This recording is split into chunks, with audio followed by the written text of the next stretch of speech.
Hello everyone, welcome to the Insatiables, episode 22. I'm your host, John Dungeon Master. It's been a while. Sorry, real life happened. Dropped a grenade in my lap. But how are you guys doing? Red? Fuck. Gotta watch. You gotta watch? In between last session and this session, I gotta watch. Watch what? Okay. It took you 5 weeks to get a watch, understood. Yeah. Nick, how are you I doing? didn't want one. I'm doing all right, John. Doing all right. Getting through it. Yeah. Okay, Rube, how about Very you? exciting. You're drinking? All right. I'm having a glass of tea. Ooh.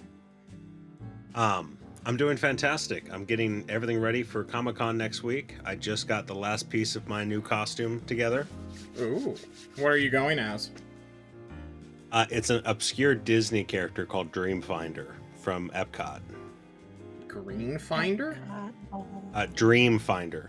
Dreamfinder. What does Dreamfinder Anybody remember the do? old... He makes the West Coast mascot Figment, the pink dragon. Oh.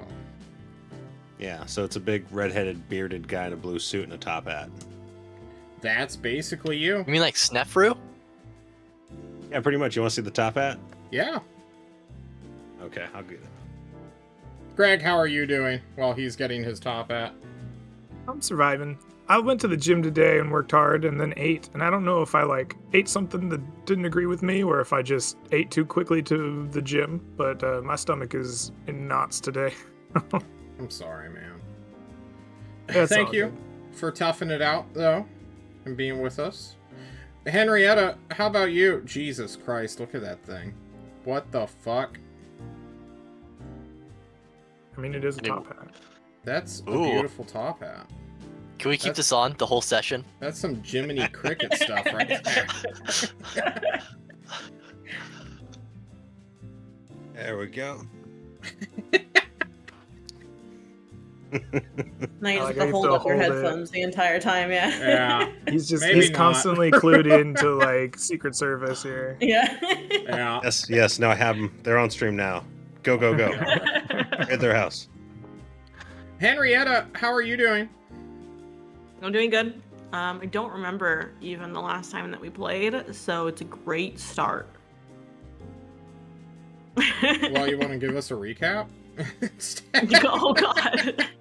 Did my joke inspire this Yes. torture? I don't know. I'm like the worst person to do that because twice now I've played characters that would never in their entire lives take a single note about anything.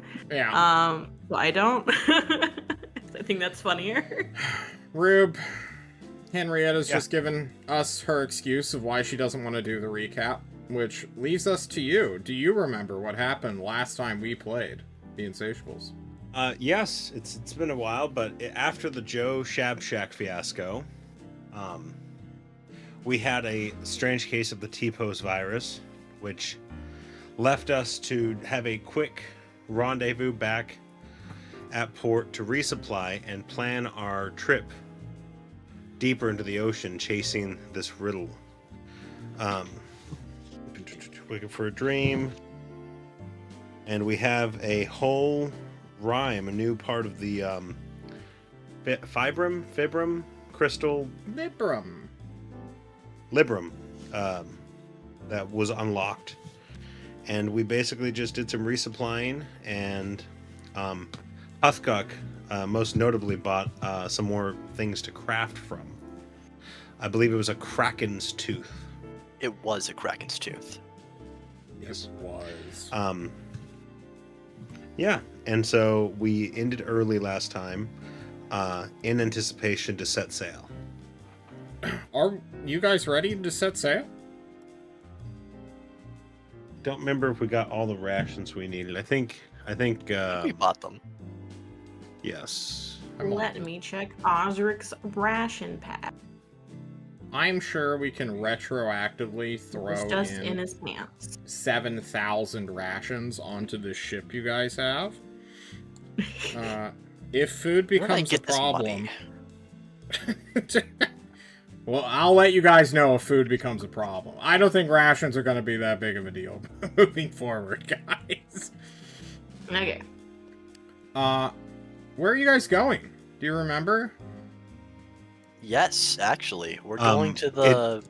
Oh, if you'd like to sail, feel free. No, it is. If I was under the impression we were going to go down the coast westward, towards the realm of fell waters. Indeed. And what do you hope to find there? The king of the pirates. The king of We the believe the pirates? quartermaster has what we seek. That's his name, right? The quartermaster. Does he have what That you sounds roughly correct. seek? Where's my Sure, Not hope sure. he does. I'm Because trying he's to. just like. Because Probably lore-wise, keep there's not looking actually a clues along captain, the because way. there need no be captain. You just need a guy that can control 38 different ships. Because they're all undead. What were you gonna say, Corin? I was saying I wasn't. I don't think I was so sure that we were looking for the quartermaster, but he sure was an interesting character in all of this. I was trying to look up the exact riddle because I didn't paste it in my character sheet like I did with all the other ones. I did, and I, with permission, will post it in the chat. Go for it. That'd be great.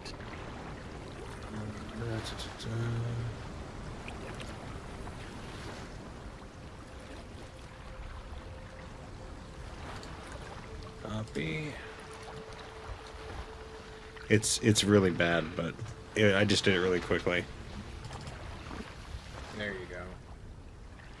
Thanks. It's quite a long one. Mm-hmm. Forgive me. No. I would never. It's true. You never will.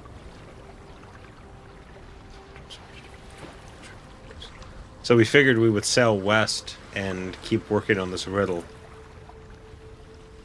Then There was that- also some Yes. talk of being able to like buy protection, of like there were these what's the word I'm Guild. looking for? The guilds and stuff. Trusted Mercs? in-betweens that you could like pay off in order to not get fucked with by the pirates. Would you like to go and search out for protection against the sea pirates?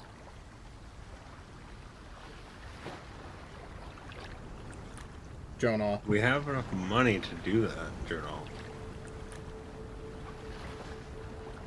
Should we seek out protection or should we seek out introduction?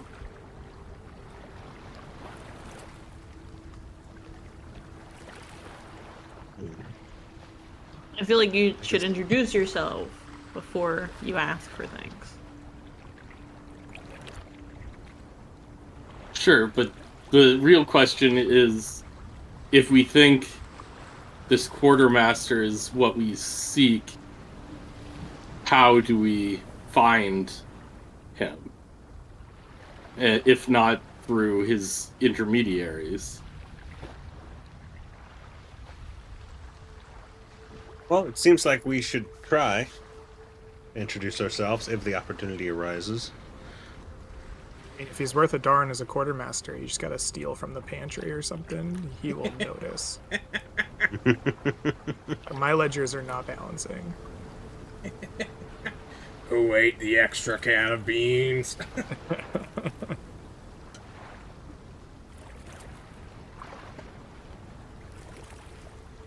Guys, it is the 5th Also- of January in 1352, by the way. For those of you who are wondering what day and year we are in this fantasy calendar. What fantasy month are we in, John? Fantasy January. Anywhere. It's a brand new year, a brand new you, New Year's resolutions. Finish the spell, kill a dragon. Yeah? Something like that. Conquer Yeah, hell something itself. like that. They're going a little too far over the deep end. Kill That last one Mephistopheles, the foot. Archfiend? I don't know. You know, the world is your oyster, big frog. Diamond. Oh yeah, the free big frog. Fucking big frog. Party, Big we are in Frog's just gonna eat Mephistopheles. 2 problems, 1 stone. Oh god, Big Frog becomes the new Grand Duke of Hell. That's a nightmare of my fucking real life. Anyway, you guys are in Akmarie, having 1 or 2 days before you set sail westward. However you want to spend these next 2 days is up to you. During this time, you guys have long rested. For those of you who have not updated your sheets in up to 5 weeks, please make sure you have all of your resources and whatnot going forward. One small thing is, did Osric or Thyman wish to commune with that god by bashing their head against the statue? I was gonna say we Before we gotta set do sail. that. I'm not really the religious type. And before I get my long rest re-ups, so I'm not going out there half exhausted or something. I can rewind the clock before your long rest, Osric, so that you can go slam your head against a stone statue if you want. That'd be cool as shit if I could do that, then go take a nap. 12 hours earlier! Osric, it is the dead of night. The hourglass is flipped backwards. Let me get rid of this beautiful ocean sound, because I for some reason in my mind, I thought we were going to start on the boat. Which I have clearly forgotten about. Let's do this one. You are in the Grand Temple of Akmarie, where many a god is paid heed towards. It is night, but this is a 24-hour establishment because all sorts, nocturnal and otherwise, need God in their life. Or a god in their life. Osric, you head to the Dwarven area. You've been here before. On New Year's Day, in fact. Weren't you, like, heralded as a crazy champion? What memory do you have? What did you do during that day? I mean, I gave a speech. I butted heads with a couple people, literally, but like in a religious way.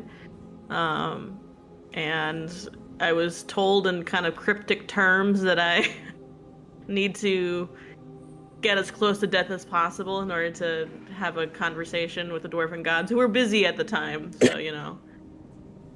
People were worshipping Hopefully them they're less that day. busy right now. I mean, I could have tried, but I probably would have been put in a queue or something, and it would have taken a while. The World of Warcraft login screen, that's the afterlife. Jesus Christ, how horrifying. Bleep. Osric, you head down to the statue of Vilhalma, this giant warrior god with 2 great big axes that have been crossed over its chest. Or his chest, excuse me. You look at the dedicated basher head into the base of the statue spot, and I assume you just go to town on it. Yeah, if there's like anyone like around that like works at the at this place, like keeping it upright, I'd be like, you might want to change us out when I'm done, just letting you know. Okay. You just see a little guy with like a little squeegee bottle and cloth getting ready to sanitize it. Like a little sponge. He'll also be the one to stabilize you if you give yourself just fracture your skull. Yeah, this is an official religious process, yeah. Yeah, for sure. You start beating away at it, and you have quite a lot of health. A lot of strength, a lot of constitution. Osric, go ahead and roll me, I don't know, 1d100 to see how many times it takes you Like headbutt-wise. To knock myself out. To knock yourself out. I think you want highs. If you roll 100, the statue break. Oh. Yeah, not that high. You know, you hit Not hard. that high, but 27 straight headbutts. Like, just imagine. That'd be This man with a squeegee watched you ram this 27 times. like 3 inches Yeah. of just marble has fallen down. Just right next to your feet. You have flakes of it in your scalp as you just fall backwards onto the floor. You don't bounce. You go straight into a catatonic, let's call it religious slumber rather than coma. Osric, go ahead and roll me a religion check. Will do. I am technically religious. Wow, poor roll. You might be religious, but your connection to your god, why is it intelligence-based for a barbarian? It won't change the fact that you rolled a 5, but I would have taken your strength or constitution. Warrior gods probably don't give a shit about how smart you are. Yeah, and you can add more onto that if you want to, but Yeah, I don't think it's gonna make too much of a difference. Just let me roll the dice. it would put me above a 10, I think. What would it become with strength or con, whichever is highest? It'd be a +8 instead of a +3, so it'd be 16 actually. No, I'm sorry, 15 plus 8 is 5. Fuck, whatever. Someone do numbers for me. 13. 13. Thank you. Wait, it'd be 13? No, it'd be 13. 13. We had a I do whole like how we got dungeon to over 16. basic though. math. That was good. Listen, man. We're out of Like, practice, yeah. okay? I don't know if it's fate or not, but this random d20 I rolled for fun is also 13. So, matching numbers? Maybe. Who knows? I'm going to choose to look into that a little bit more. Vilhalma. Hen, I suppose I should ask, what do you even know about Vilhalma? I think Vilhalma is the one that I'm technically supposed to be the closest with, Osric. He's the one that attacked Tiamat and is like the hailed like dragon slayer but like didn't actually kill Tiamat at all. So No, he only got a few, what do you call it, scales from her flesh. Either way, Vilhalma is indeed this great big warrior god of the pantheon, the dwarven pantheon. And you, Osric, have been channeling him through all of your deeds thus far. Fighting a manticore. What other things have you killed? A wyvern? A bunch of hobgoblins? so many goblins. Many goblins. So many goblins. At least 10,000 5. Giant wolves off mosquito, screen. yeah. You slam your head against this podium, fall back, and when you open your eyes, Osric, you are granted a divine vision. Give me a history check real fast. You're smart. Come on, you can do it. +0 to history, everyone. Okay. Okay. You're unsure when this vision is set, but you see this great big red-bearded, mixed with gray dwarf the size of a small hill, at least 50 feet tall, vault off a mountain towards a big red fire-breathing dragon. You look at what has to be some battle between Vilhalma or maybe one of his avatars fighting against some dragon of some age, hopefully dead. As you see this vision, Osric, what do you do? So I see a fight happening Yeah. with a dragon, Uh-huh. and someone's just like watching the fight. No, that's you. You're watching the fight. Oh, I'm just watching. Well, fuck that. I go join the fight. Based and barbarian Nice. build. You charge straight in, roaring after what you presume to be your god. But as you do so, you hear a voice chain you to the ground momentarily. A very soft and quiet voice, Osric. Just whispering through the immediate adrenaline and bloodlust of watching an epic fight and wanting to go participate. You feel the blood inside you suddenly cool down, as though a telepathic rage has been suppressed by the calm emotion spell. Chill out. You hear in the distance, calm down. It's not real. What do you say, Osric? Listen, even in my dreams, I fight things, so this is fine if it's not real, alright? I'll just wake up happy. You'll just wake up happy. Where is it? What? I'm trying to change the music. You say this to this entity, the voice within the back of your mind, Osric. And as you turn around and look for the speaker, Osric, please describe for us in 3 scenes or so the most important, let's call them instances of your life. Okay.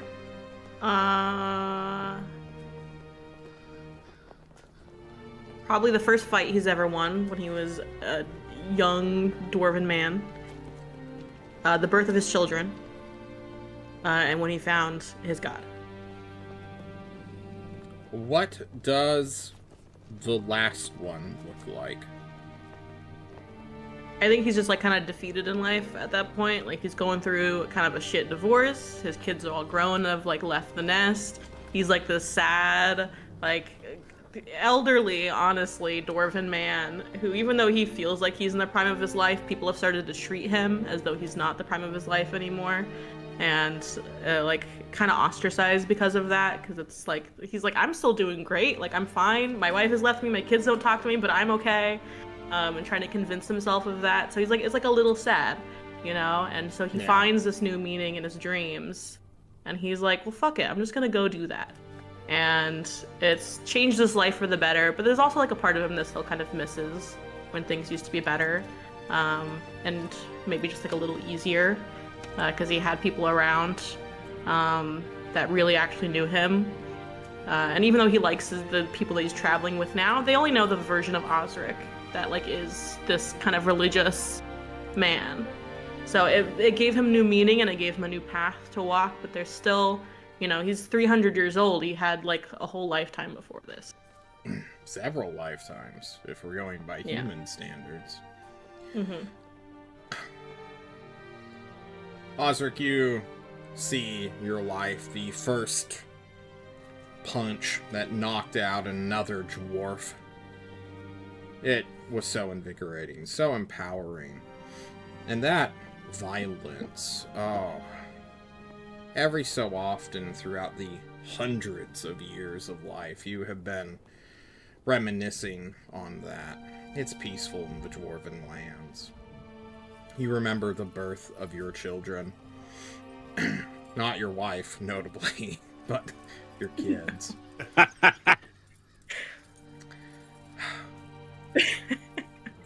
The importance of their potential. Did you make any promises to them when they were but infants? Like so many of our parents do to us? Oh yeah, definitely. I'm sure in his mind he thought that like blacksmithing will become the family business. And all my girls are going to be great at it. They're going to change the world, and they're going to be amazing, and I'm going to have grandkids that I see all the time.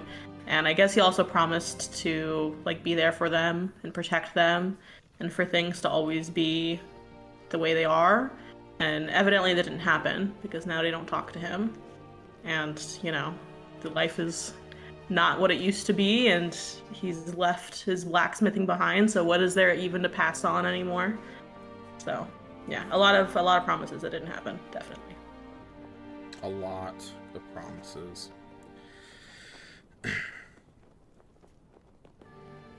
You think back all the way to that inciting moment, knocking someone out, feeling so invigorated,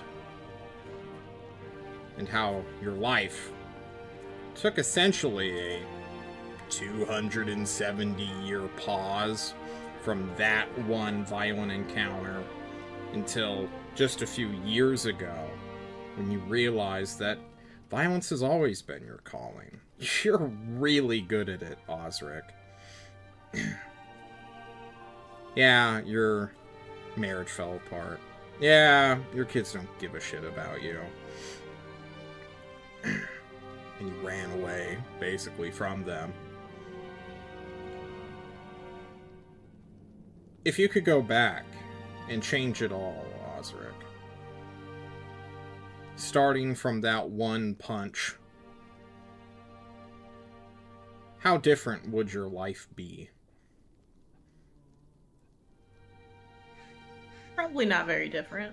He doesn't, even though it's sad and it's bittersweet, I don't think he regrets what he did, like the choices that he made that brought him here, because everything had to feel like it was the right time. And even though it's disappointing that it is so late in his life that he gets to do these things, he thinks it's when it was supposed to happen.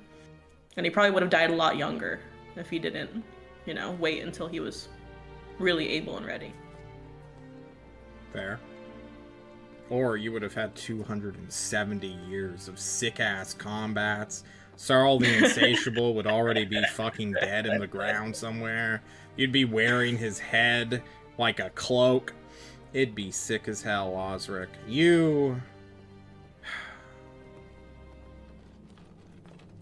I suppose give me an insight check.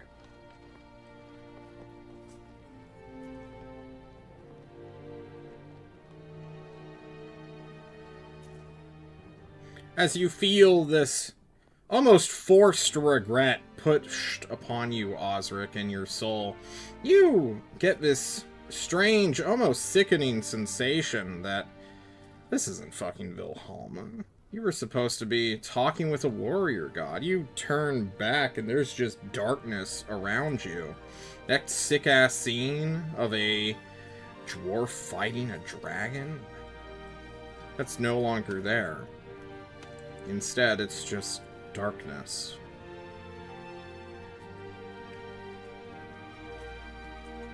What do you say? Are you forcing therapy on me? I don't need this. I'm alright.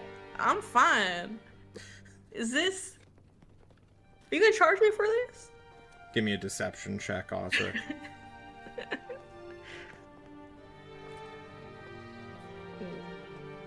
-3. Folks. Glassy. Osric, you are no great at self-deception. As you hear a faint, almost female laugh giggling in the darkness in front of you, you have the sickening realization that you're about to wake up. That freaking altar boy, altar dwarf, is about to throw smelling salts in your face. If you could say one thing to someone who has hijacked this divine vision, what would you say? First of all, this is rude. And then you are Second of sucked out of the vision. You take a deep breath in, looking at a white cloth that has been wet down with antibacterial spray, as your face has been split open from slamming it against marble. The little altar dwarf looks down at you and says, "Are you okay?" Oh, I got therapy. I didn't like it. Oh no! Well, you know the only true therapy is drowning your sorrows in alcohol. Good boy. Yeah, that's right. Okay, excuse me. I'm gonna try again. What do you mean you're gonna try again? Just give me a second. You're gonna get brain damage. That's fine. This I'm is like a old. once per long rest kind of thing. I'll see you in a few minutes. Oh my god, you're gonna die. You knock yourself out immediately. Back out on the floor. Osric will wake up 8 hours later in a daze. Specifically with one of you guys who the church has called to pick up your suicidal dwarf. Whose face does Osric see? Friends? All of you? It Just would. one? It might make sense if I'm there, at least. They'd call the other insane dwarf to come pick up the insane dwarf. That makes You sense. gotta keep it in the family, you know? Osric, your eyes look at a dwarf who's wearing a tooth as a hat. What did we learn? Not to get therapy at midnight? I don't know. Nothing good happens after midnight. Remember the true dwarven saying, the best therapy is alcohol. I'm aware. I was just trying to see God. And they sent me this lady who didn't even tell me who she was. You know, we have 3 main gods, and one of them happens to be the Hearth Mother. Do you think she was That you- judging the fact that I'm a bad dad? Yeah, probably. I mean, dwarven family is a large part of our culture. at You Dale. left your wife, you left your kids, She left all me, on a okay? suicidal mission to go and fight a god. I'm alive. mean- I'm not dying anytime soon, youngin. I mean, she It's left not you. Did you suicide. leave her? No. Is there still a part of you that clings on to the past? I mean... Do you want to get some alcohol? Yeah, let's go do that, actually. That's better than having this conversation. We'll just drink your sorrows away. You guys head to the Shab Shack to get spiced rum at 6:30 in the morning, but it's fine. Probably open. They're open. It's dwarven happy hour. Yeah. 6:30. You wake up with a hangover, you go, and you do this best cure possible, which is more drinking. Indeed. Party, I open up the table to the rest of you. Is there any last minute things you guys want to do before getting on this boat and sailing away? Yeah, Pax would write a letter to Lady Trinia with the new code from the Librum. Ooh. With like notes on where he's planning to go and Mhm. asking if she can give him updates on any other Librum hunters that they've talked about before.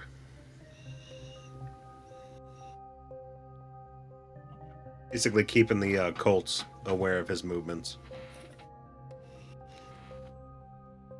Lady.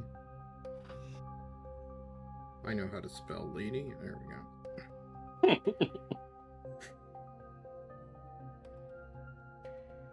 She will take your letter and will send with the sending spell to you if there is an update worthy of your immediate acknowledgement.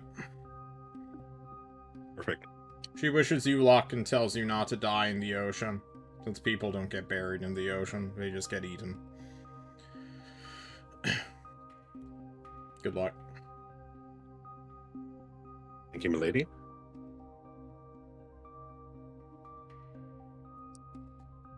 Anyone else? I mean, I'm pretty sure I already picked up all the stuff to reinforce the tooth hat while we're out on the beautiful open sea. Yeah. You're gonna get so seasick working on a hat Yeah, this hat in is the gonna be open sick, ocean. and it is the sea. It's a seasick hat. He's gonna make a bucket out of it first. All right. Right. Isaac will make sure that we bring the flying carpet, even if it gets left on the boat. It's still good to have. Sure.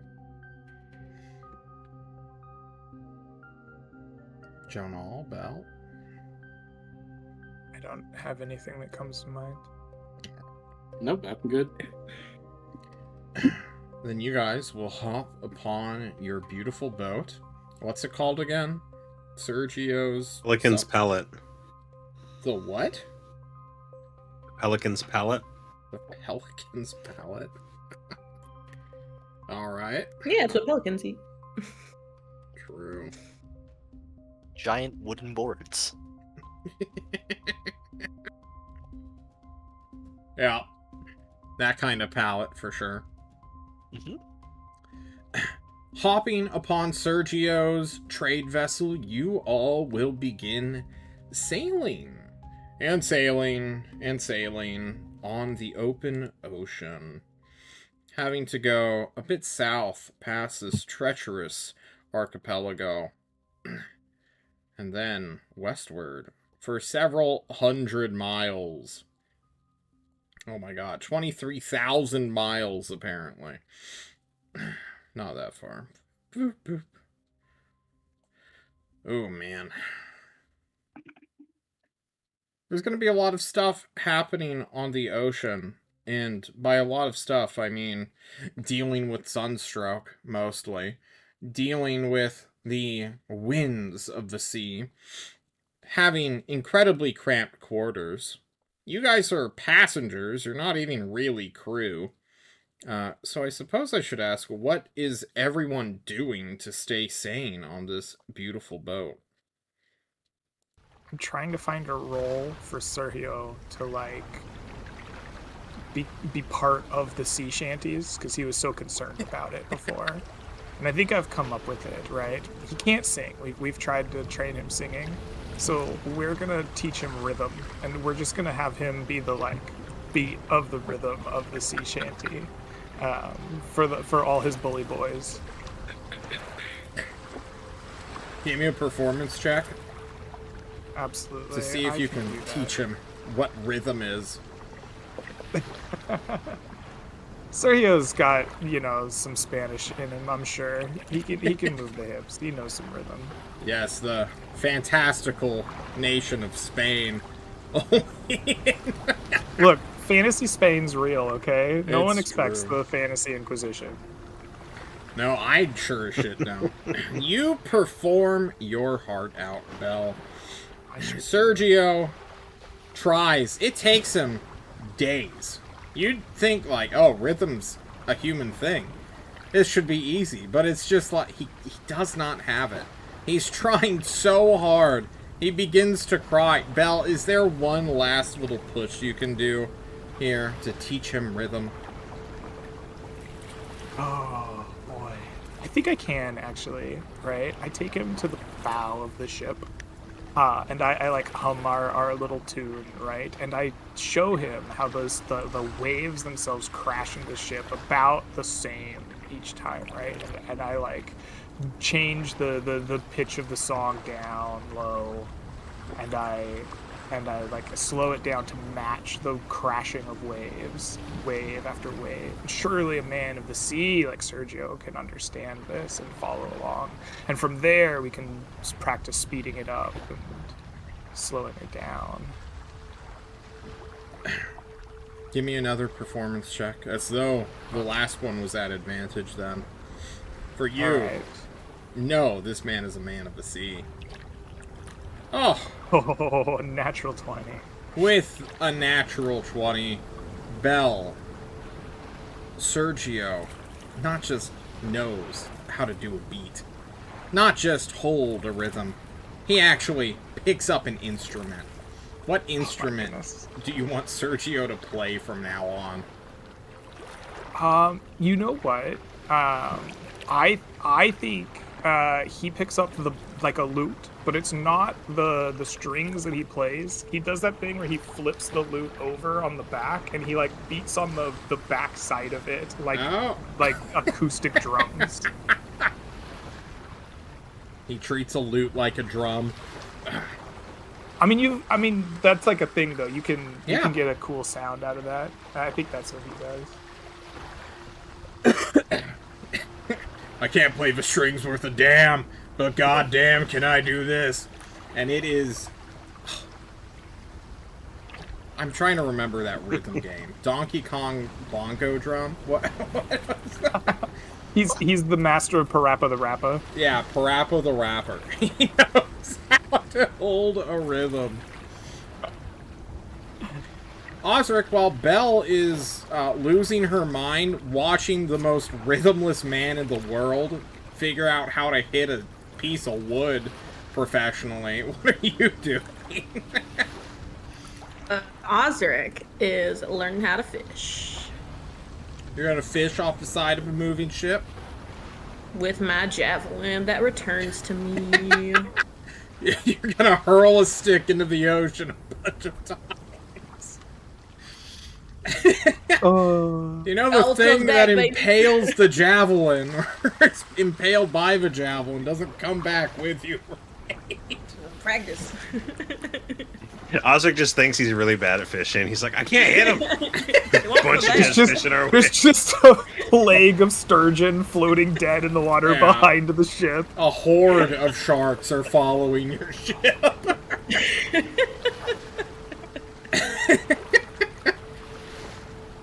Oscar, go ahead and roll me a survival check. Glad. Let's see how great you are as a... Oh my god! Yep! There is a pod of orca fighting with all the sharks who are trying to get this fucking carrion that you're leaving behind, Osric. A great big tuna fish jumps out at one point and you hit it mid-air dead on. You watch as it goes in, pulls out like... jumps back up onto the ship to fight you. This great big tuna fish you impale will feed the crew for most, if not at least part of the journey here. Good job, Osric. How am I able to set fishing so hard? That was easy. Just hurl a spear into the sea until you get something. What could go wrong? Diamond. Tooth hat. Tooth hat. It's 2:30. It is the time where I work on the tooth, so I can ram into my enemies and say horrible puns, as I give myself a concussion and them bludgeoning damage. Have we made this an Make actual it a- item yet? No, No.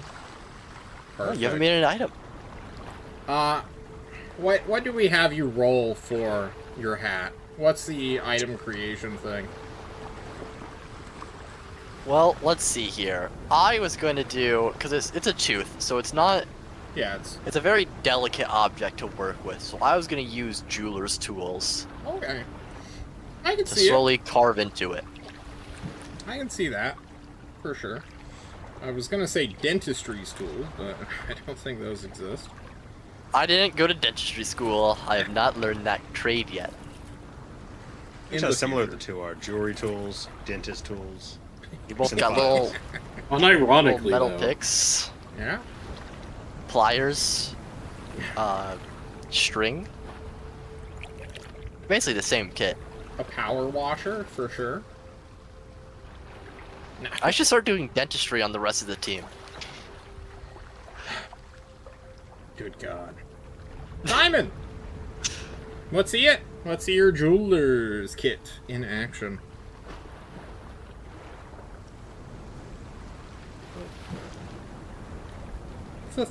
Simon. Oh. Oh. 22. A 22 will be more than enough for you to carve out. Well, is this like a strap head piece? Or is it like a full helm? Full helm. It's a full helm. So you're going to bore into a kraken tooth. You're going to make two little eye slits. You're going to install some straps so it secures to your chin. And then Yep.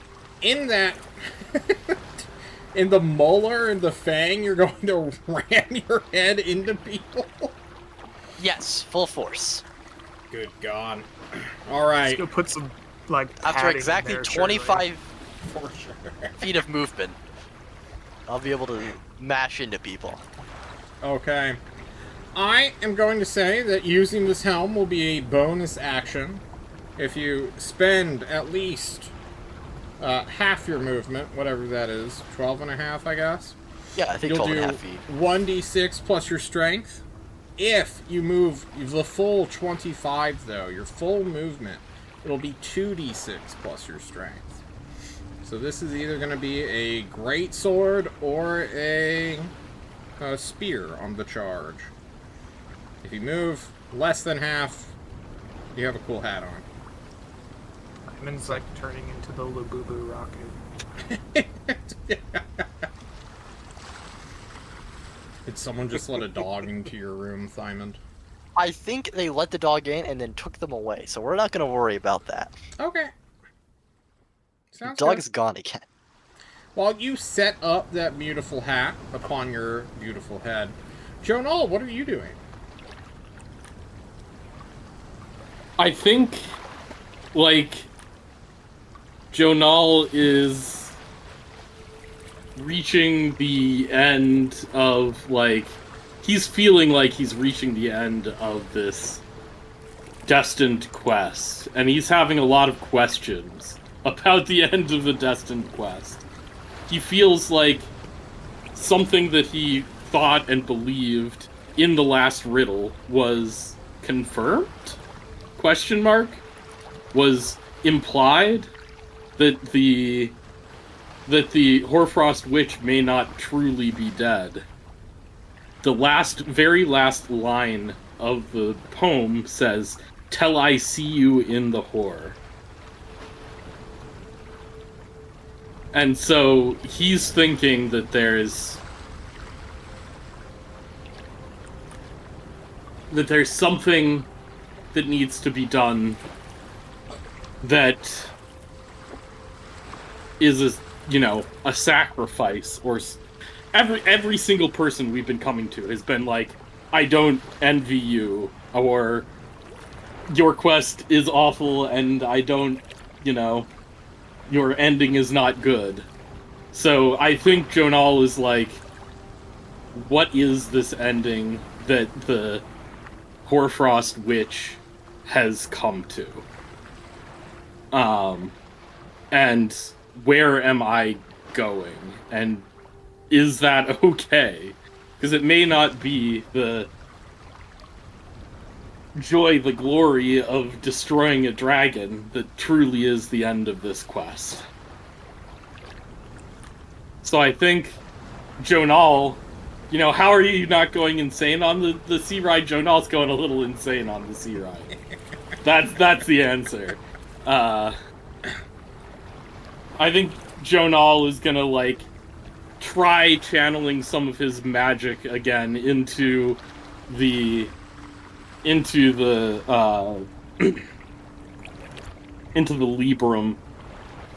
This time with a little bit more power than he did last time. Trying to learn more, to decipher more about the fate of the Hoarfrost Witch. And yeah, I'm gonna cast Identify with level 3 on this now more complete object. Let's see. And again, use the transmuted spell, meta magic, to bring my magic more in line with that of hers. Okay. Go ahead and subtract the resources for that, I suppose. Absolutely.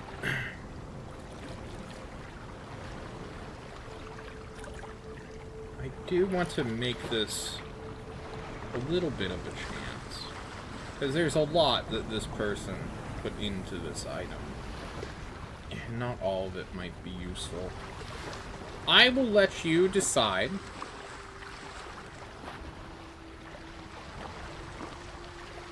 I mean, it's not really an investigation check. It could be insight.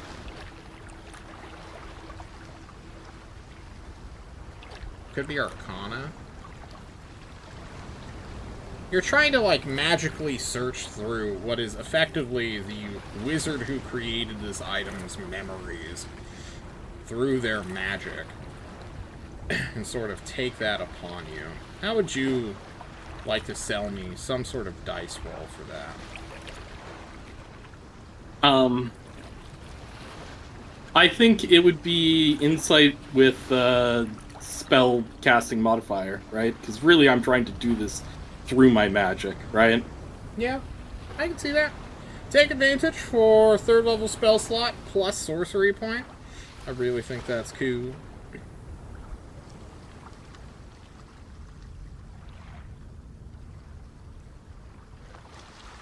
Ooh, 21. A 20.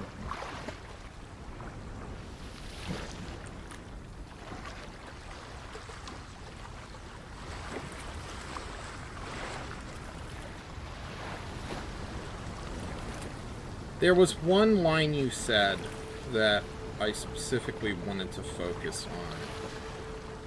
Of where does this quest end, I believe? Am I making that up? Nope, you're not making that up. And with a 21, we are going to focus on that for a moment. For you see. Give me a beautiful, give me a, not an arcane clockworks. Gotta change the music for this.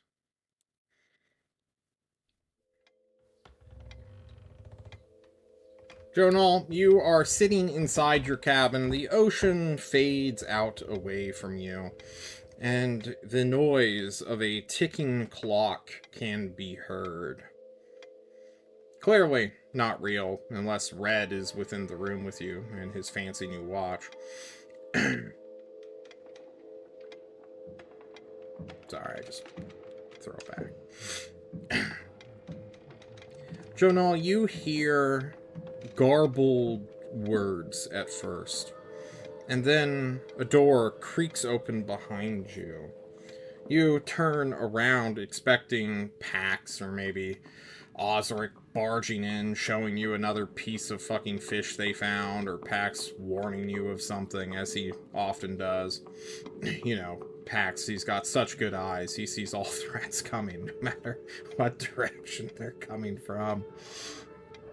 Instead, you see nothing, but as though two invisible forces have just walked into the room, you hear one, the Hoarfrost Witch, whose voice is basically ingrained in your mind after multiple magical visions now. And then another one, which feels familiar, but I'll give you a charisma check later to see if you can pin the person. You listen to them talk for a moment. The Hoarfrost Witch says, I'm not going to be convinced out of this. I can't do this on my own. I need more people. And the other person, the mystery person, says, if you could not do it on your own, so many people would not be here supporting you. You can, you just have to try.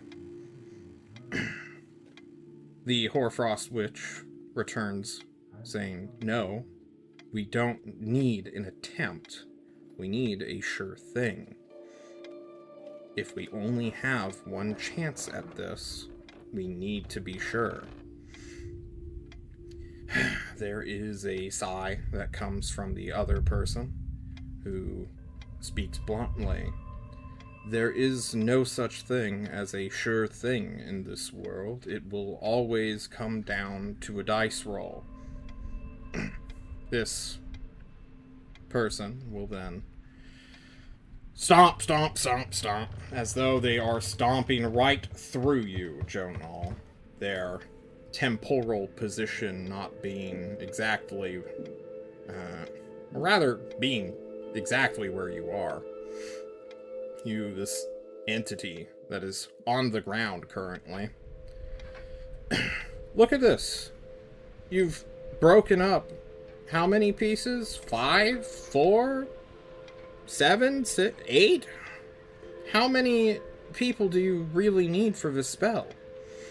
It's not going to work the way you think it will. The Hoarfrost Witch says, I will change it then.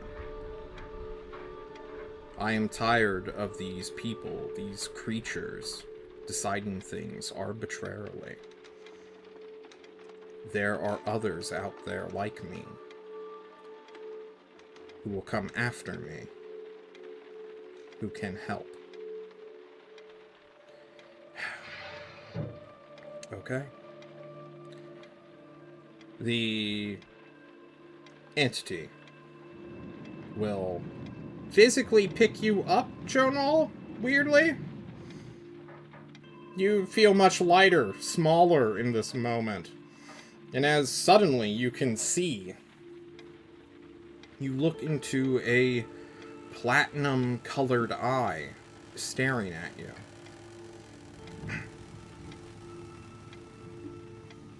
Then I hope whoever will see this knows that you are being a fool. Hello. Jonal, you have a visceral reaction. You flinch hard as your magic fails. And you look at the spell code in your possession. This tiny crystal in your hand.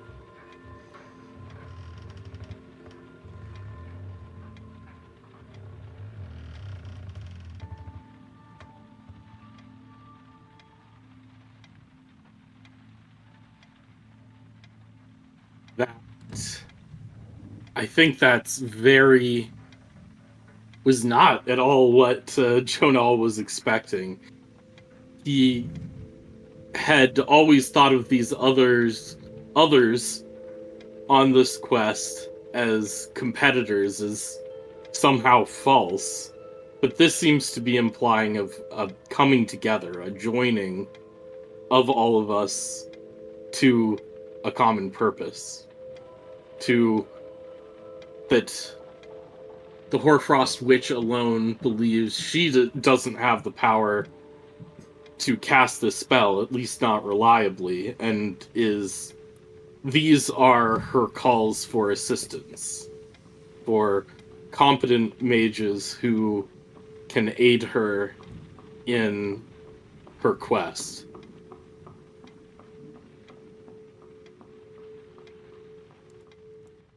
That is, I don't know. Jonal is,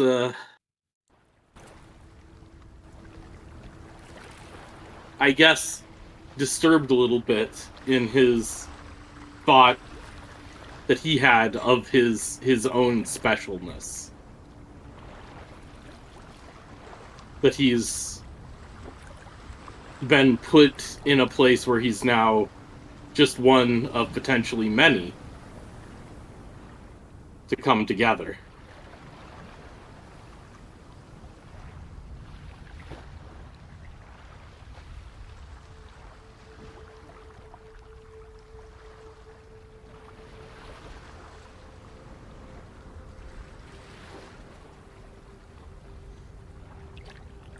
Jonal. There is another lingering feeling. Give me a charisma check, just flat. Absolutely. Is that a crit? Yeah. God damn it. Session of crits. What is happening? We're not even at the combat encounter yet, guys. Jonal, you've heard that voice before. You've stared into that person's eyes before. I believe from afar, as they were mostly dealt with by Osric on the road heading north while you were heading south, or vice versa. You were heading north and they were heading south. A random person who faded out of existence like a ghost from your reality. A person who went by the name of Mabel. It was many weeks ago. Some 300-year-old, at least, humanoid likely was checking up on a potential apprentice, as well as their companions making waves in the region. I don't know what you can do with that information, but you have it now.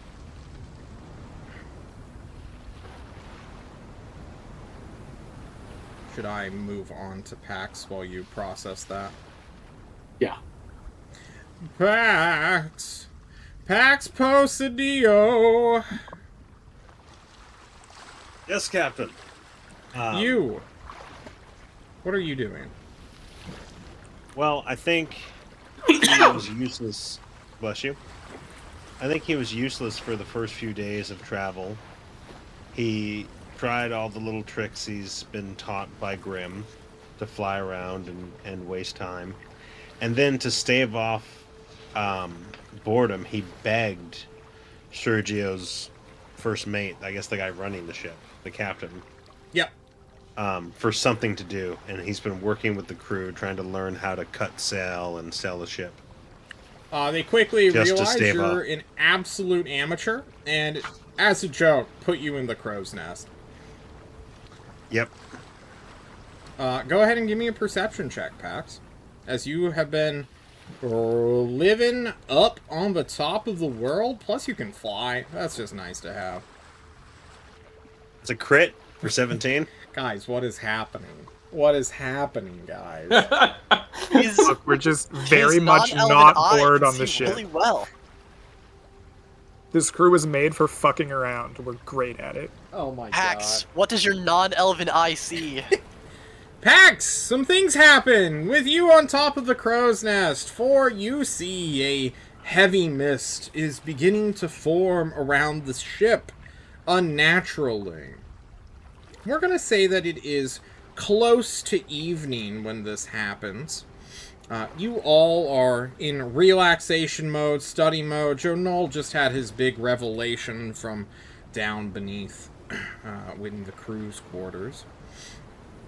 And as this mist begins to settle up, Pax through the mist with your prodigious perception, which I made light of and am now being punished by God for mocking. You will see the outline of a ghost vessel begin to materialize within. And as we start combat here in the next, well, after our break, we're going to take a quick little break, and we're going to fight some ghost pirates. How's that sound? Hello. All right. We'll be right back, everyone. Woo!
Hello, everyone. We are back, and it is time to fight some gosh darn pirates. Specifically, the undead variety. Woo! Everyone, please zoom the hell out, because this map is huge for a reason. I will drag us to our ship. Ta-da! Welcome to the Pelican's Palette, featuring ghouls? Pirates? Question mark? Goblins? Skeleton? There's 500 goblins here for some reason? Oh no. Everyone, why don't we just immediately roll initiative? Just for fun. Where am I? There I am. Boop. Boop. Who wants to control the little pirates on your craft? That way I don't have to.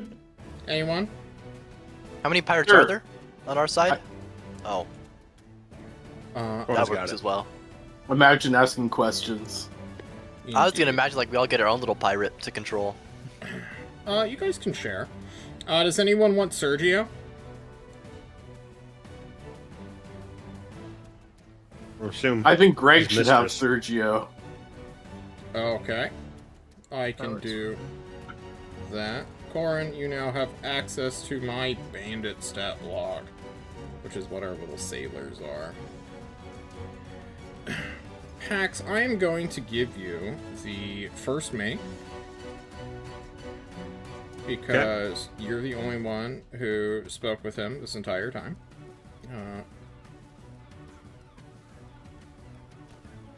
Okay, he's right next to me.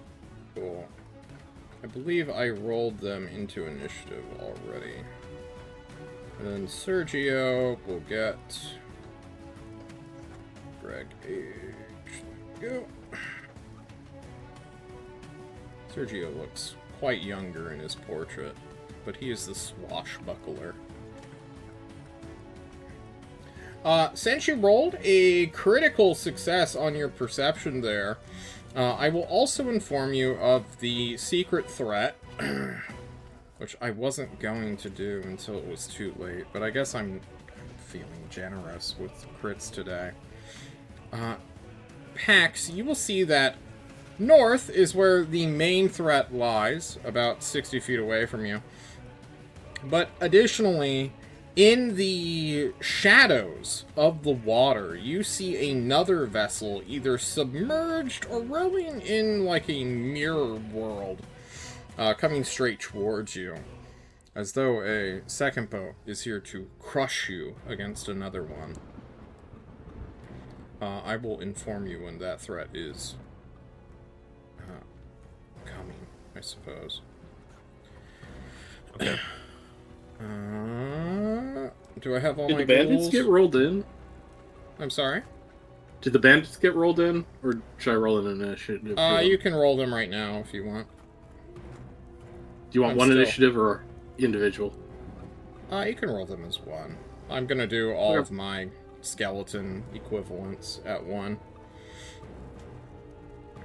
Alright, we've got a lot of people on this turn order, so hopefully you guys can knock out a lot of them immediately with like fireballs and shit. That'd help me out a lot. But starting with turn order, Sergio is the first person to listen to Pax's call of some shit is coming out of this mist. I think Sergio is a delegator, and would immediately look to his first mate like, "Oh my god, we're getting attacked! Kill them all!" And then he's gonna like grip his weapons in like a death grip in both hands and like try to mentally prepare himself that he might actually have to get in a fight. Okay.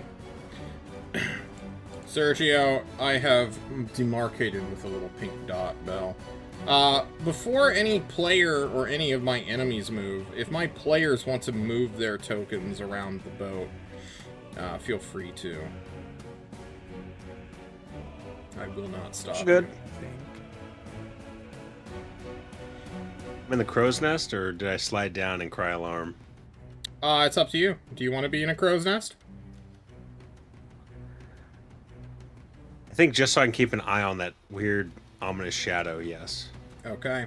Then I'm going to put you on a mast which is not visually present because it would hide the boat. And I'm going to put you 25 feet in the air.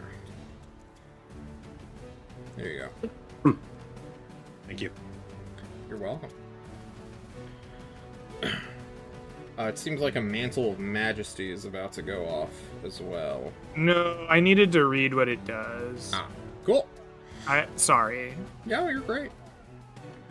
Okay. The ghoul piloting the ship will... Yes, he is going to do what is known as the dickhead maneuver, which is reposition his boat just very slightly so that he will crash into you guys. Boop. And then the boat will move its 40 speed. Like so. The boat is being controlled by the first mate packs, so the boat will move like a vehicle on his turn, which is at 8.16. Just so you're aware. Got it. Bandit captain. First Cool. mate. Got it. Osric, that brings us to you, bud. Well, I can't really do a lot from over here. Well, no, that's not true. I do have a javelin. I'm pretty sure it has an area effect thing, actually. Let me double check. A javelin of returning, or? My javelin of lightning, which also returns. Oh, I believe that is the case. Yes. I can pull that up. A 5-foot line, it looks like. Great. I'm gonna do that then. Okay. Let me find a Forming good line. a line 5 feet wide that extends out from you to a target within 120 feet. So push or make a little line here with this great big map tool. This one right here. This motherfucker. Let me make a line for It goes 120 you. feet, so it hits more people, right? You choose a target that is within Yeah, you just hit 120 one. feet. So So if I you will did it hit- like this, you could do it. If you did it like this, you could hit That 3. I made a line for you. I don't see it. Oh. I don't know how you You have don't to see hit it. shift to make it linger. Ah. I just... Shit. Oh, there it is. That's mine. Okay. Cool. Those guys will make a DC 13 dexterity saving throw. Please roll me 4d6 as I count 1, 2, 3, 4? 4 targets within 5 feet of that? Yeah. I think 4. so. That look right, Hen? Yeah. Hen, go ahead and roll 46. Oh my god, you rolled hot. We'll start with the ghoulie who is pirating the craft. He will pass and suffer half of that. Boop. And then the other ghouls. These ghouls, like, up front, who are all lined up, have, like, ropes ready to vault over and board you guys. They will make beautiful, beautiful dexterity saving throws. I owe you 2 of them. Boop, boop. That is a critical pass, as well as a regular. Okay, these ghouls are rolling hot. For 9. Plus 9. And then a skeleton. Just a skeleton boatman. He's like, I'm gonna be a cool guy and shoot you with the boat. And then he just gets lightning to death. Yeah, he gets lightning to death. Amazing. Boop. One skeleton pops into a burst of bones and into the ocean to end it all. So this one in the back that I hit, Yep. I also make an attack roll against that one with the javelin. Yeah. Lightning bolt turns back into a javelin when it reaches the target. Make a ranged weapon attack against the target. On a hit, the target Oh. takes damage from the javelin plus Perfect. 46 lightning damage. Hell yeah! Beat 14 AC. Oh my god. What's up, bitch? Holy. Okay. Does the lightning damage also double on that one guy? Yeah, it's an attack roll, so go ahead and roll 8. That's you 8d6 lightning bolt this motherfucker. One dude. Fuck that guy. On a hit, the Oh my target God, takes damage from the javelin. Plus, yeah, alright. So he'll suffer 14 piercing damage, and then all of the lightning damage. You watch his hat, like his weird pirate tricorn, just blow off his head. 30. So he takes plus 30. What the hell? Oh my He just pulled up! This guy grapples the steering wheel, his fat ghoul. Anything else, Osric? Cat. Osric's got a cat. He's got a cat.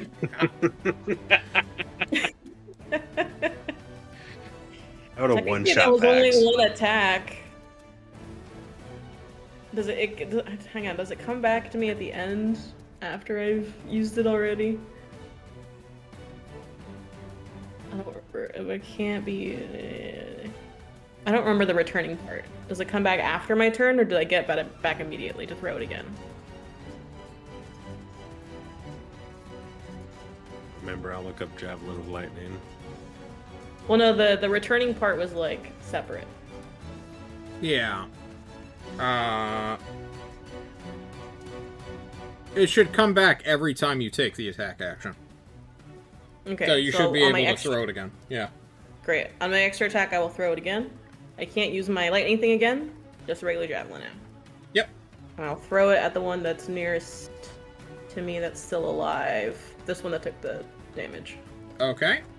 That is a disadvantage for range. But go ahead. Disadvantage. Do. Doesn't matter. Alright. There you go. And I'm not even raging yet. Yep. Here's the thing. I can't even. It was another crit, even if it was at disadvantage for the first one. Alright.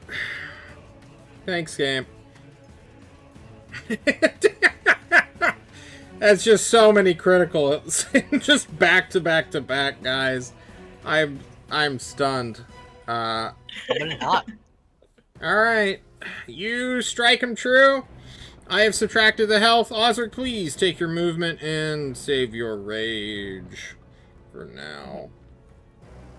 This hidden threat that is currently out of view for you guys, but on my GM layer is super scary. Shall move its 80 feet. And then the skeletons get to go. You all will be shot at. All of you. Mostly banditos, though. Skeletons will pull up with their short bows. As John, you would think he would have counted this out by now, so that he could just do this automatically, but John is a dumb fuck, as we've realized. So we have 1, 2, 3, 4, 5, 6, 7, 8, 9, 10, 11 short bow shots, which are going mostly into the crew. 1, 2. Alright, so these bandits are going to get 2 shots on them. Boop, boop. Bandit AC is probably less than 18, so take 3 for a far left guy. Then these 3 are all going to shoot this one guy next to Bell. Rather than shooting Bell in the face, they are targeting the crew. 1, 2, 3. I don't think any of those hit Bandit AC. That's them. 1, 2, 3. We'll shoot into this guy right here. John, I don't have access to change their HP. Really? Yeah, I can see it, but I can't change it. You have access to their sheet, though. That's weird.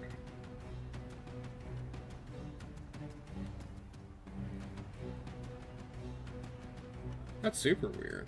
Why don't you? I mean, I can try reloading roll 20.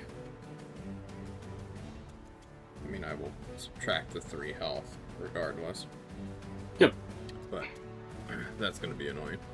Alright, I've changed my mind. It's now 4 shots going into the other bandit. Because I forgot the guy in the crow's nest. 1, 2, 3, 4. Looks like 2 hits, I believe. Yep.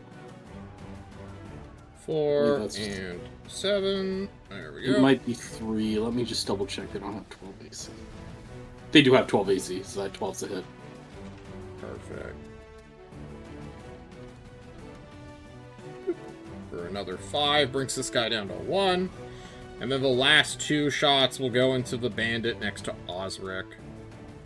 Osric, what do you say to this bandit guy as he instantly dodges 2 arrow shots like it's no big deal?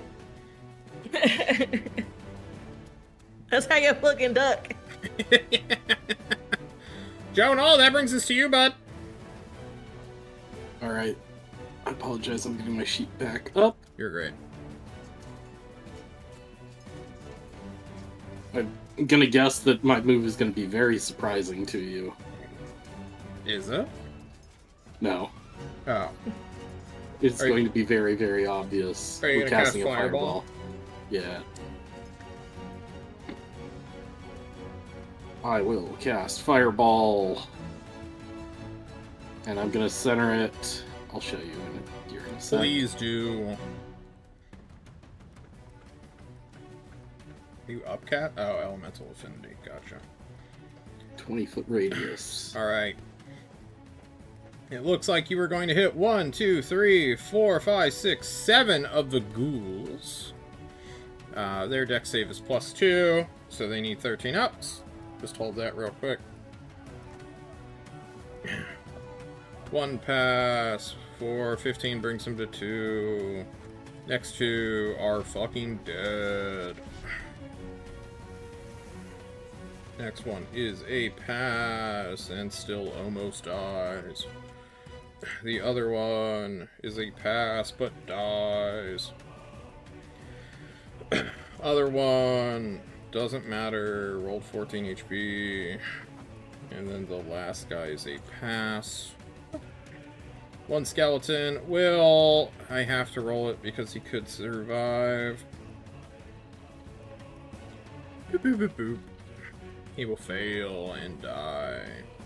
Goodbye, Mr. Skeleton. Followed by the big ghoulie. Boop, boop, boop, boop, boop.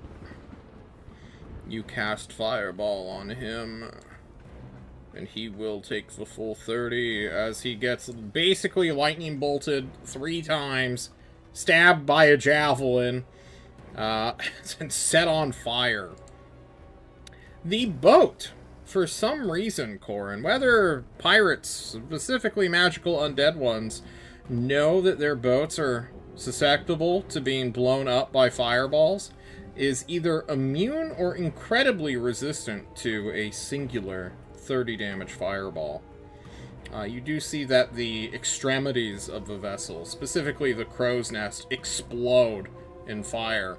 But the sails, the mast, the deck itself seems quite sturdy and fire resistant. Dick? Okay. Anything else?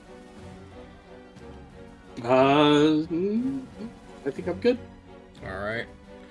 That brings us to the ghoul crew, which means I need to start moving them off the fucking deck. The ghouls swing over on great big ropes.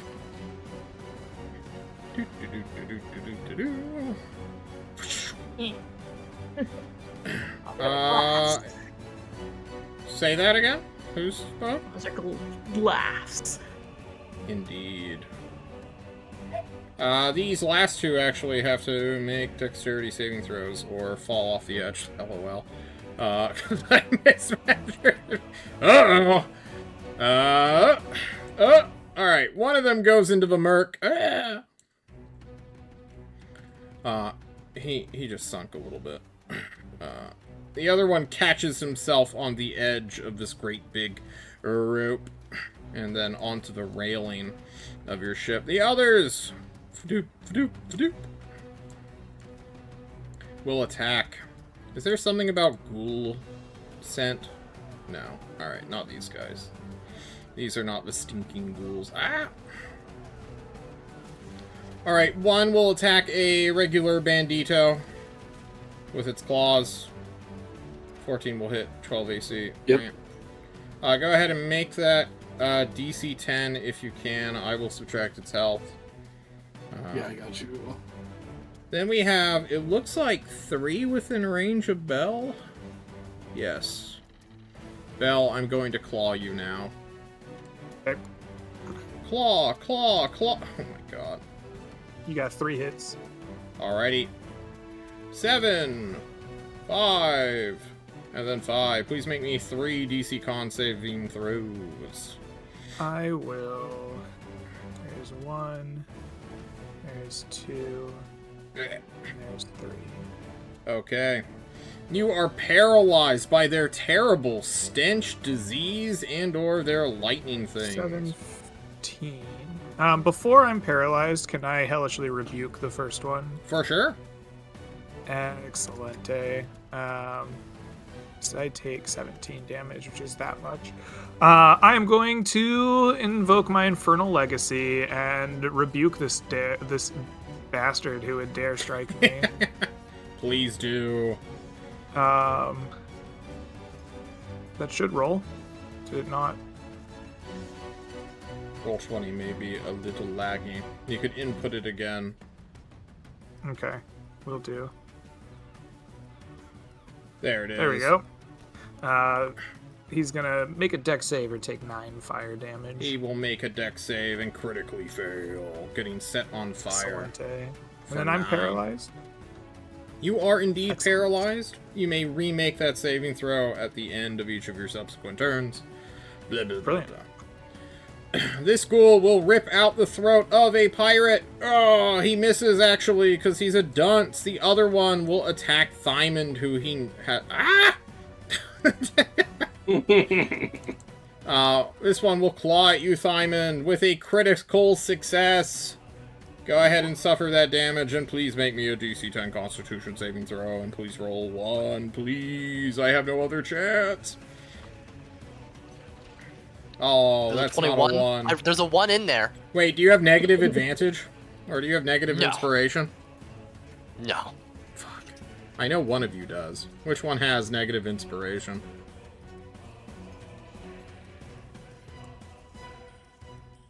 Dan, is that you? I mean, I had It it is a me. while ago, but you took it away after you used it on me to remove one of my critical successes. That's fine. This one will lurch itself. It will jump over a pirate and launch itself, specifically as Osric. Fuck. It's alright. The ghoul crew is down and about to be dead because Thymond is up next. Hey, John. How Hi. you doing? I'm great. Yeah, we're gonna start just whapping, just smacking these guys with the long wooden Macaroni in a staff pot. called the Staff of the Chain Demon. Indeed. My favorite thing. Wait. They're gonna get bonked. You can quote me on that one. You hit. Does a 24 hit this guy? Yeah, he's got 2 life left. He's dead. Okay, that's perfect. We're gonna attack this one next.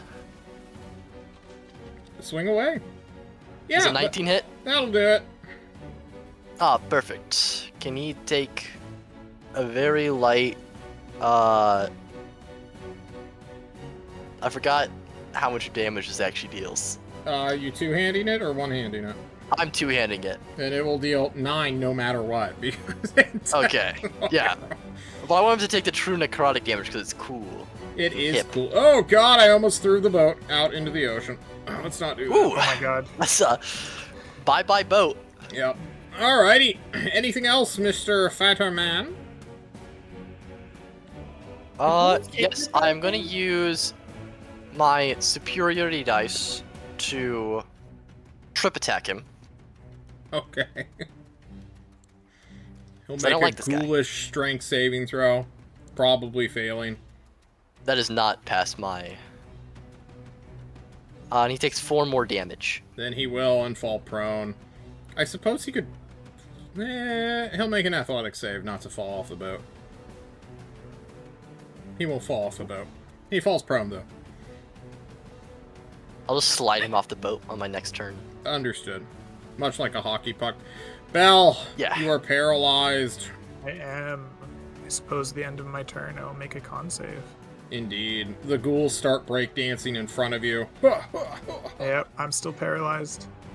Oh no, someone needs to save Bell. But first, the bandit captain. Okay. And the captain, Indeed. his movement, 30 feet. Does he pilot the ship? Or does? Yeah, he has to pilot the ship. So Okay. he only knows of the one threat because I haven't been able to warn of the other one yet. But he will move as far as he can and try to keep distance from. He's going to take evasive maneuvers, John. Evasive From the maneuvers? ship he can see. From the ship he can see. He's trying to make sure they don't ram him. Alright. Then I will undo this movement a little bit. And then pivot. Oh, fuck! That was a way harder Hey, pivot! good. Ah! Pivot. Hey, this is a pivot. Where's the thing? I don't see the thing. Pivot. There's no undo, John. We've already pivoted. You can't unpivot. He does like a 45-degree turn. Oh! He's a great captain. Everybody falls off the boat. Just like no one was ready. Yeah. For some reason, the rudder is just held on by a super sensitive switch rather than a big giant mechanism. I can't find my little turn doobly-doo, so this is what we're going with. And then, as a free action, he commands the crew to save Sergio's mistress. Oh, yeah. Really important.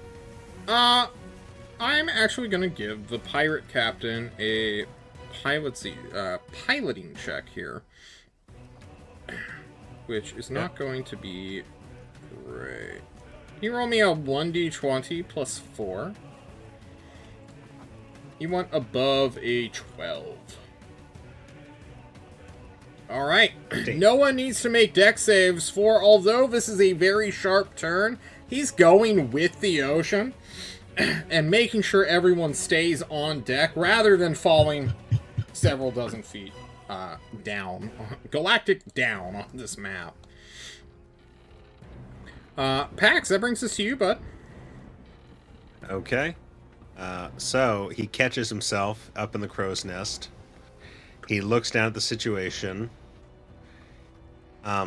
These Skelly boys on the other ship, are they armed with ranged weapons of any sort? They are. Okay. He's worried about them, but then he sees Bell basically being breakdanced on, and he can't take that disrespect for his party. Okay. So he's going to shoot the breakdancing skeletons. You mean the ghouls? Ghouls. Breakdancing ghouls. You will shoot the breakdancing ghouls. So You will first one I kill- shoot for 8. You will kill the one that got hellishly rebuked. Got it. And then I will shoot the other one. You Shit. hit. Only meant to click it once. Yeah. For 9. This guy was doing like a scissor kick upwards to do his second attack when you just shoot him in the thigh. And he falls onto the deck like an idiot. Nice. I don't have any great bonus actions, but can I yell out a warning to the captain about this weird, ominous shadow approaching? For sure. Everyone is now so alerted that there is something down here. To the south of the map. I don't know if you guys There's can see something lurking in the deep. it. There we go. This area. Captain, there's something coming from the south, lurking below. Yeah. That's my turn. That is your turn. That brings us back to Sir... No, it's the Bandito's turn. It's Bandito time. We love the Banditos. This bandit will go around and attack this guy. The scimitar. The injured guy? Yeah. That'll hit. 2 whole damage. Your cutlass Guy. finds no purchase. On my meaty Spins goodness. around. He hears the warning of something coming from behind, but right now they have to deal with the boarders on board now. It's Another true. swing at this guy. That is a hit and thus a kill. Ah! As you have found their AC. Then I will roll a con save for this guy that's paralyzed. He Oh my becomes God. unparalyzed. He's no longer paralyzed. See you later. This bandit is gonna try to shove this ghoul back into the drink that got knocked over. Okay, give me an athletics check. Mm-hmm. Oh my god. Oh, he does it! The ghoul that is prone! He picks him up over the rail and throws him into the ocean!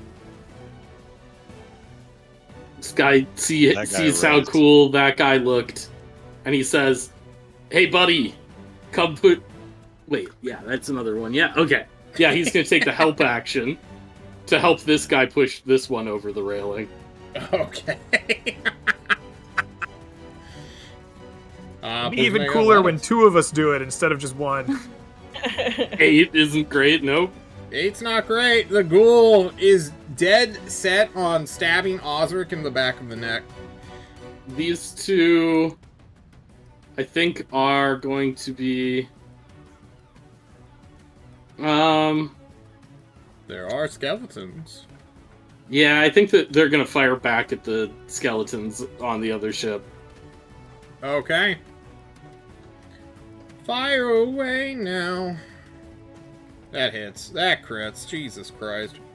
On that guy there. What is that, 13? That's 1 more than you needed to kill 1 skeleton. We've done it. Pew, pew. I believe that's all of them. Okay. Sergio, in the back. All right. Sergio has having a moment to steel himself. He has a death grip on dagger and rapier in hand. He I am an adventurer! And he's gonna use his light-footed bonus action to take the dash action. And he's gonna sprint to the closest thing that's worth stabbing, which is right here. And then Okay. he's going to take his dagger and his rapier and plunge them at this thing as violently and as rapidly as he can. That's gonna be a hit. I think that's a crit because it's prone, yeah? This one is not prone, no. Oh, okay. The other Fair one enough. So it does 6 damage on that one. Alright. He takes... The swashbuckler makes 1 dagger and 2 rapier attacks, so he's going to do it again. Miss that one. And then he's going to hit with his dagger for another 7. He's That just... will do it. Sergio is indeed an adventurer, and for a moment I thought you were going to make him dash to jump over on the other ship. He kills himself a ghoul. This is the first life Sergio has ever taken. Despite being... He looks around wild-eyed as it happens. He's got his rapier like in stabbing formation for some reason. Yeah. Okay. Anything else from Sergio? That's all he's got. He blew his load. He blew his load, and now the ghoulish ghoul does the same thing. He is going to do what is known... what is it known as?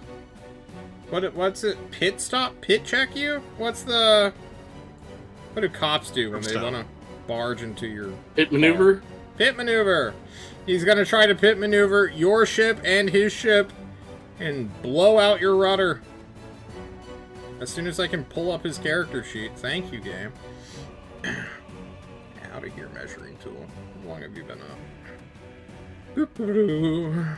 Ooh, he is slightly more experienced at pirating a captain ship. Oh, Pirating a captain ship. That's what I do to Indeed. captain Pirate ship. You know, I don't hate know what you my do, though. captainships so much. Oh, fuck!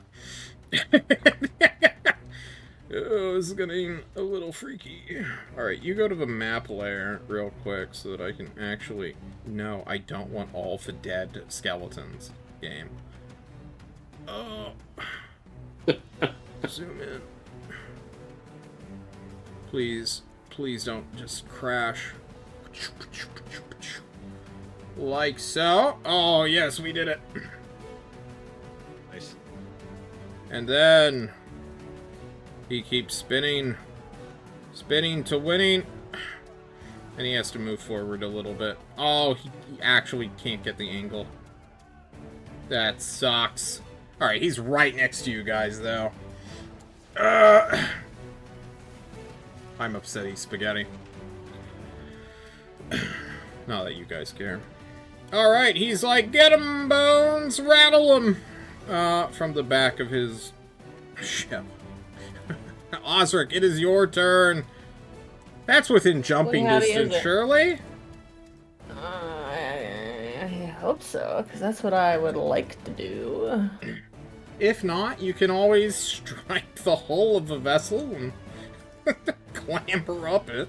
Osric's gonna give himself a jump. He'll do a running jump if necessary. You will definitely I want think a with running strength. jump. Yeah. Oh. Oop. You jump on over. Go ahead. Oop. I don't need to roll anything. I can just do it. No, yeah. I mean, you have the strength to jump this gap, for sure. You have more than 12 strength. I land in the middle of him and start swinging. You start swinging away. As I realize I just put all my skeletons onto the map layer like an idiot.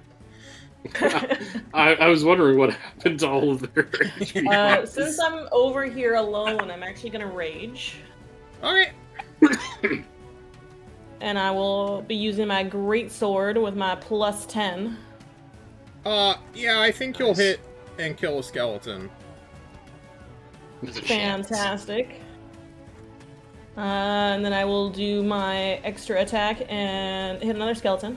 Do it! Does that also kill that skeleton? It certainly will. Great, then I don't even need to use my Divine Fury, but I could have if I wanted to.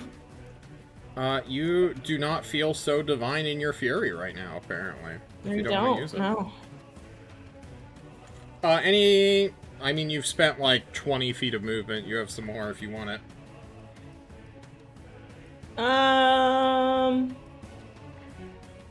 Yeah, I'll just get up close to this one so it just kind of knows that I'm there. Just Okay. like, don't forget about me, you know? He turns around. I'm right here. There's a very guttural skeletal reaction. However, the fight begins anew. As the second boat shows its greasy head from the GM layer into the token layer. With sails and rowing skeletal zombified slaves down below deck, this vessel comes to what is effectively a stop, drifting a little bit closer thanks to the wind.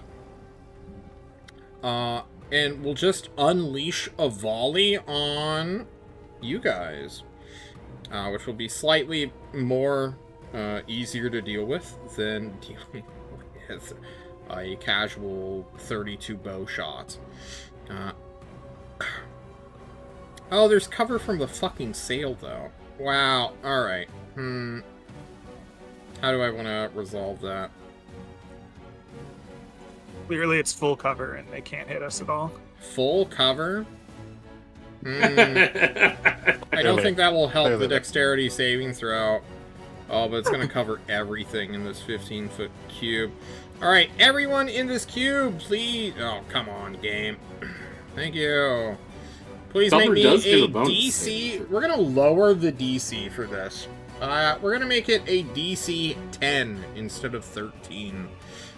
Because the mast is in the way, but arrows are going to punch through it, and then more will Being come. paralyzed, I believe I fail a dex save no matter what. Is it not disadvantage? I'm paralyzed. I can't dex. Oh. Get wrecked. Alright. You are going to be shot. I need my ghouls to make this save too. What was it? It was 8d6. Please suffer 26 piercing damage or half if you pass a DC 10 dexterity saving throw. Bell is down and bleeding out. Okay, so all of the bandits die even if they pass. Unfortunate. R.I.P. Banditos. I need my ghouls to make this save. Boop, boop. They will die as well. Save.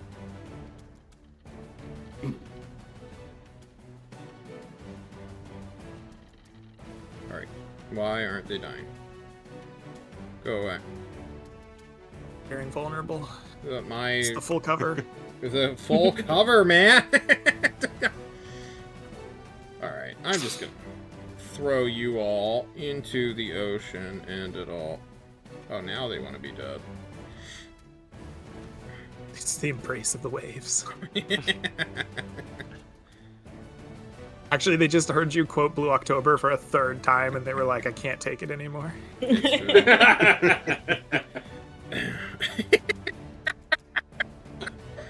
Fucking Blue October. Alright. That is it for them. However, I do need to roll these guys into initiative if you get a little bit closer, which will undoubtedly begin to happen.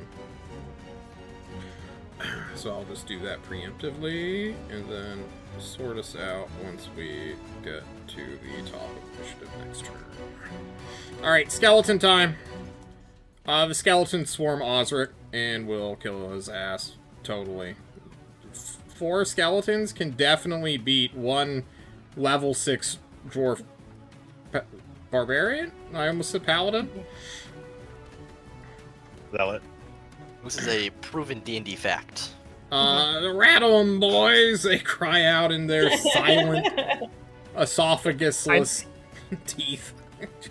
I'm just imagining these are all degenerate gamblers. They Hey, have nothing to do with their undeath except gamble on this, like, ghost boat. Every reference they make is somehow gambling related. We gotta get them. It's a roll of the dice. And then 2 bow shots for you as well, Osric, because I hate you. I hate you. One of those will hit, surely. How much damage did you take from that in total? 7. 7. Yeah. The skeletons look dejected, just like me in real life.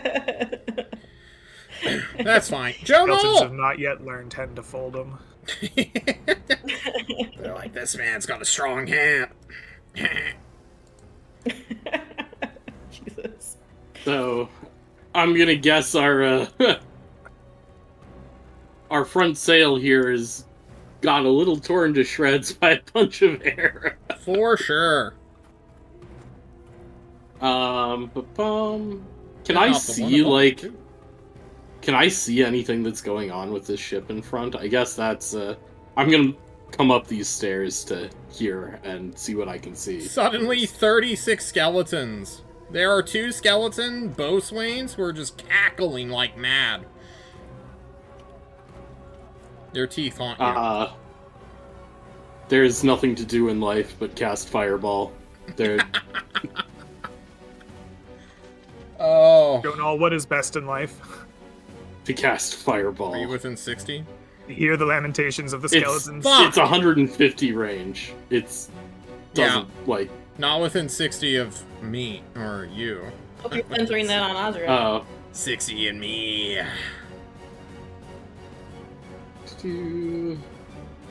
Something like that. I don't know.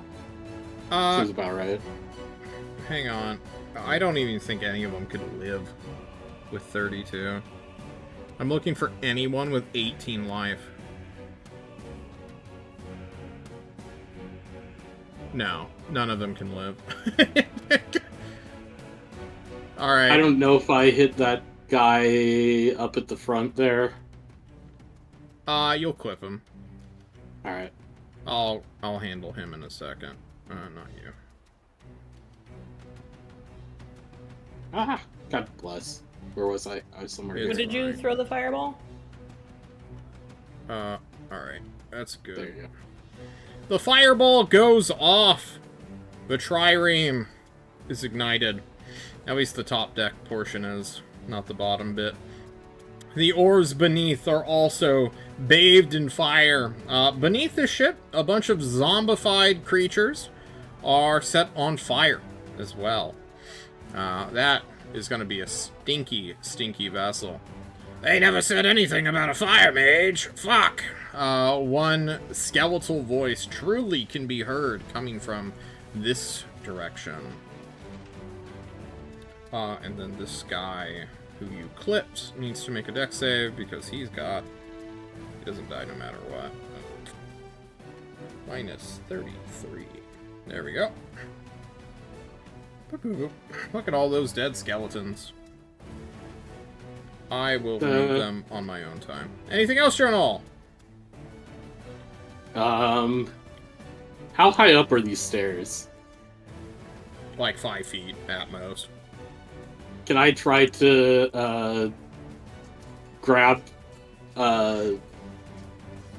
Belle here and shove her back over, knowing that I have 4 strength and it might not be within my capabilities? I don't think you can, honestly, lift a person up.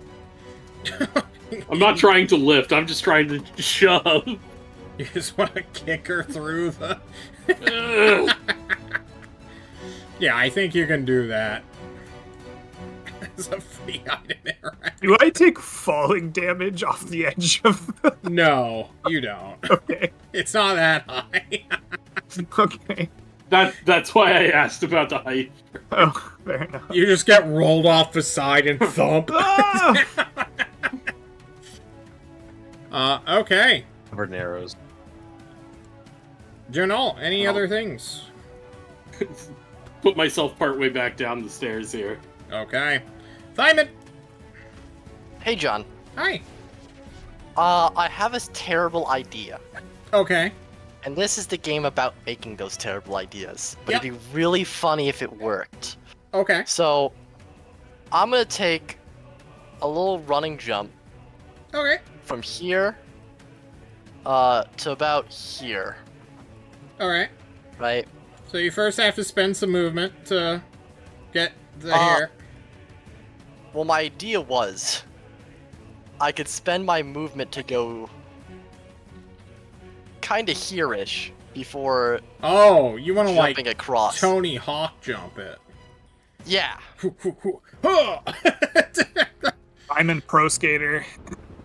Give me a Superman roll. Because I'm a Superman.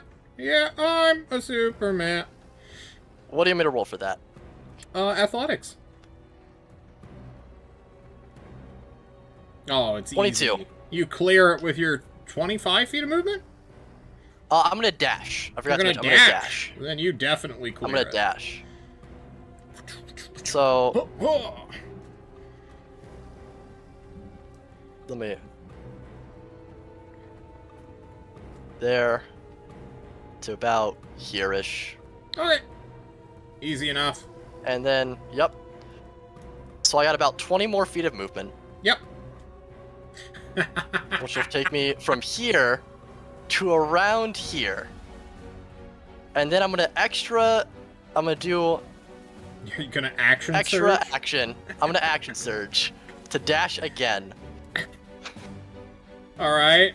to get it So all this the is way Dwarf over is breaking here. the land speed record. to get all the way over here, and then I'm gonna do a bonus action Alright, with my make... toothy helmet to get this guy off the steering wheel to enact the last part of my plan, Alright. which is to ram Sprint. this ship into the other ship. 67-ish. You definitely... Movement in 6 seconds. Alright, So- make an attack roll. Oh my Oh, god. yeah! Damn. I might not be the most sane dwarf, but I'm about to do the most dwarven shit to ever happen. So it was a D6. I wanted... It's, Just a lot of movement. It should be 2d6. Yeah, I want to give him more, though. He did crit. He's essentially 46 off rip. 67 feet of movement. I think Take that into would your have turned calculation. into... 75 feet of movement. I moved all. I calculated it. It's 75 feet. I had to move from where my starting position to here. 75. I used every I burned my action surge just running. Alright, go to ahead just and bonus roll me action this guy. 12d6 plus your strength, then. Because every movement, full movement you do is worth 2d6. A very light 46 damage. Surprisingly, he's alive. At 9 health. This bloated fuck is just barreled into with a giant tooth.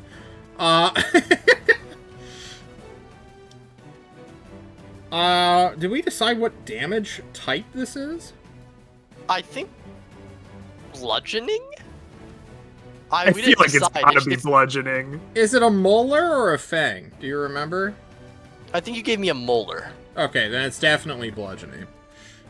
Which is very unfortunate because this thing has a little feature that whenever it takes slashing or piercing damage, it bursts out a noxious fume. Which is unfortunate, but whatever. That's fine. Am I able to take the reins from it? Hell no. By knocking it. It's been 6 seconds. You spent 5.9 of those seconds running. Okay. Okay. You can't then. Oh, John, I slapped them out. I do A for effort though, for sure. Jesus Christ, what a turn. Oh wait, I know what I should do, John. I'm in the NFL. What? I'm gonna use a superiority die and trip attack him. Because this guy doesn't deserve to live. Alright, let's see it. Can you roll 9?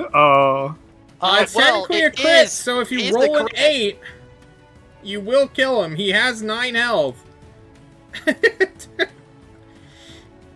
Oh, no.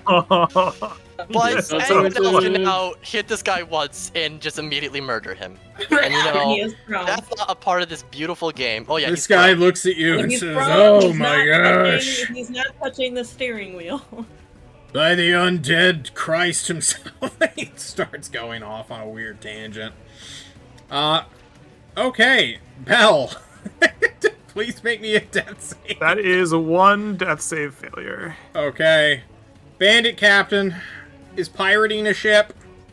Piloting a pirate ship. Fuck. He only really has one way of going, though. He can't go sharp port. So he has to try to... He slams it in reverse real quick. You can aim for the gap, or you could try to... You want him to aim for the gap? Well, I would think he would do is he would hard port and like rake the other ship, in a move not to crack. So, like he would rake the other ship, breaking these. But if you spin, you'll hit this one too. Yeah, but Split the other second option decision. is to try to go. Yeah. He's gonna go hard port. He's going to. Okay. This way. I need a captaincy check of 1d20 plus 4. Then I need to go to my map layer to make this a token. Oh. 9. That is not good. He likes sharp angles, so I hope everyone's ready for this.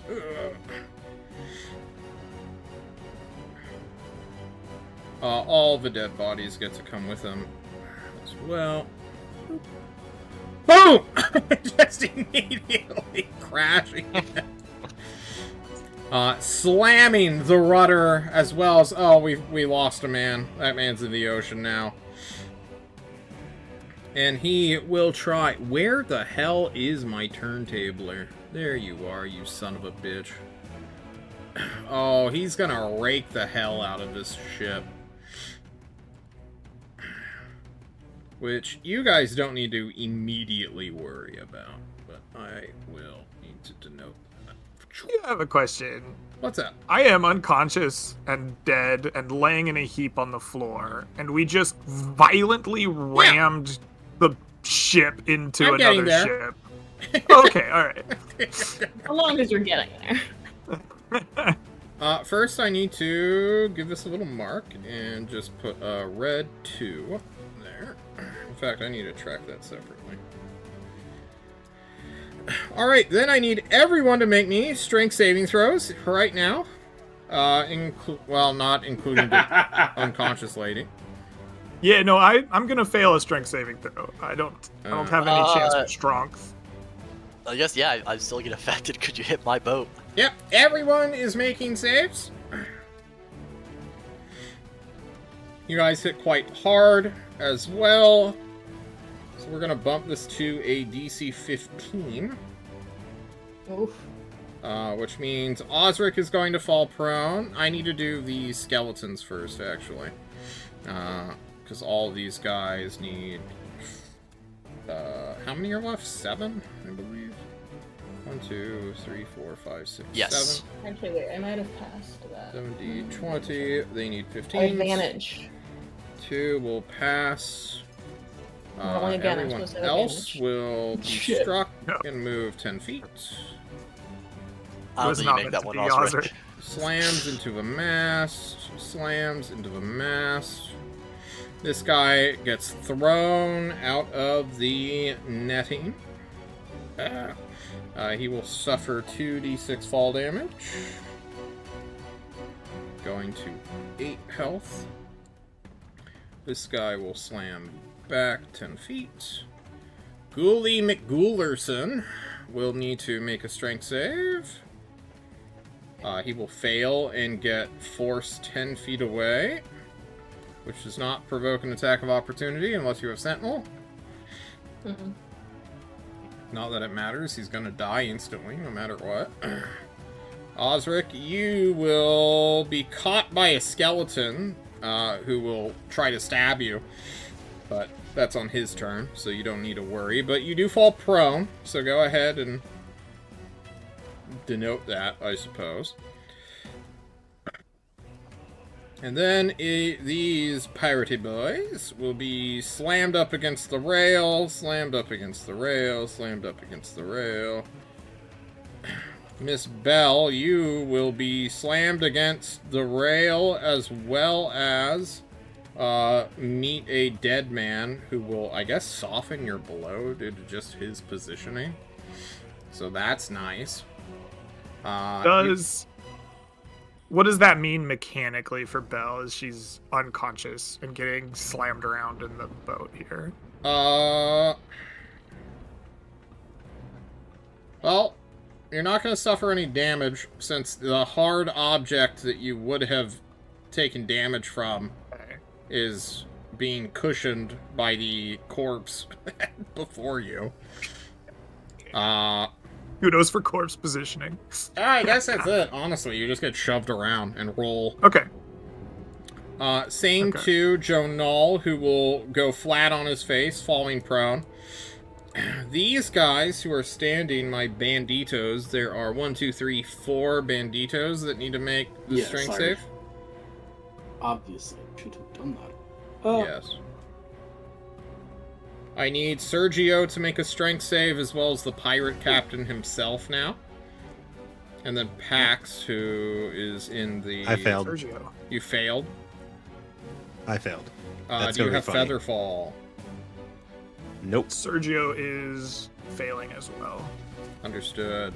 Pax, you will fall 25 feet down and then 10 feet over, suffering 10 falling damage as you do so.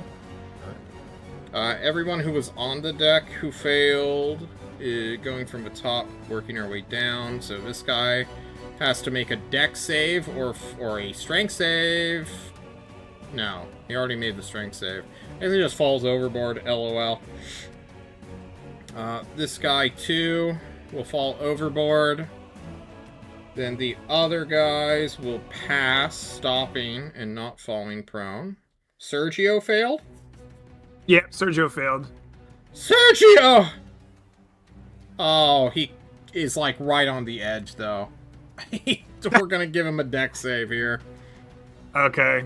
He's actually pretty good at dex. Yeah. Sergio's an adventurer. He stabs the dagger.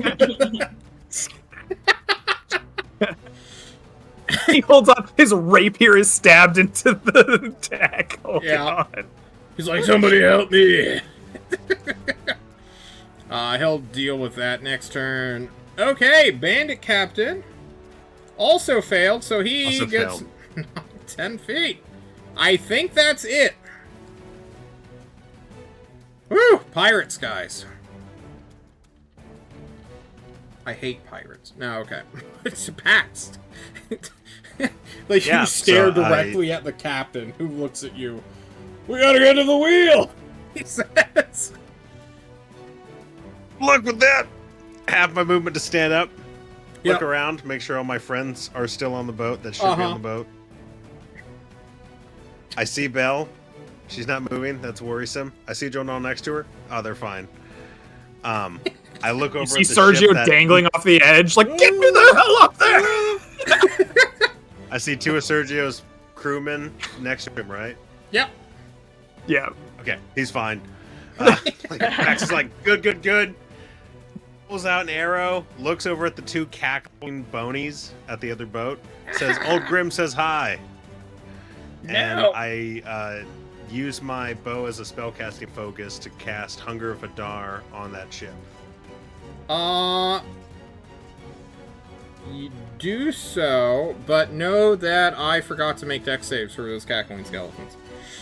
So one of them will no longer be a cackling skeleton. As this guy suffered 16 or 18 fire damage. 17? There we go. Hunger of Hadar. Oh my god. So the arrow hits right at the foot at one of them, and darkness and tentacles writher out in a weird body horror explosion. Oh my goodness. When do I need to make a saving throw? You open a gateway. Void is filled with cacophony of self-whispers. Okay. You take 2d6 cold damage at the start, and then you'll make a save if you end. Wait a minute. Are you within 60 feet of him? Yes! Boys, it's finally happening as the first counterspell of the campaign goes off. You dick-ass!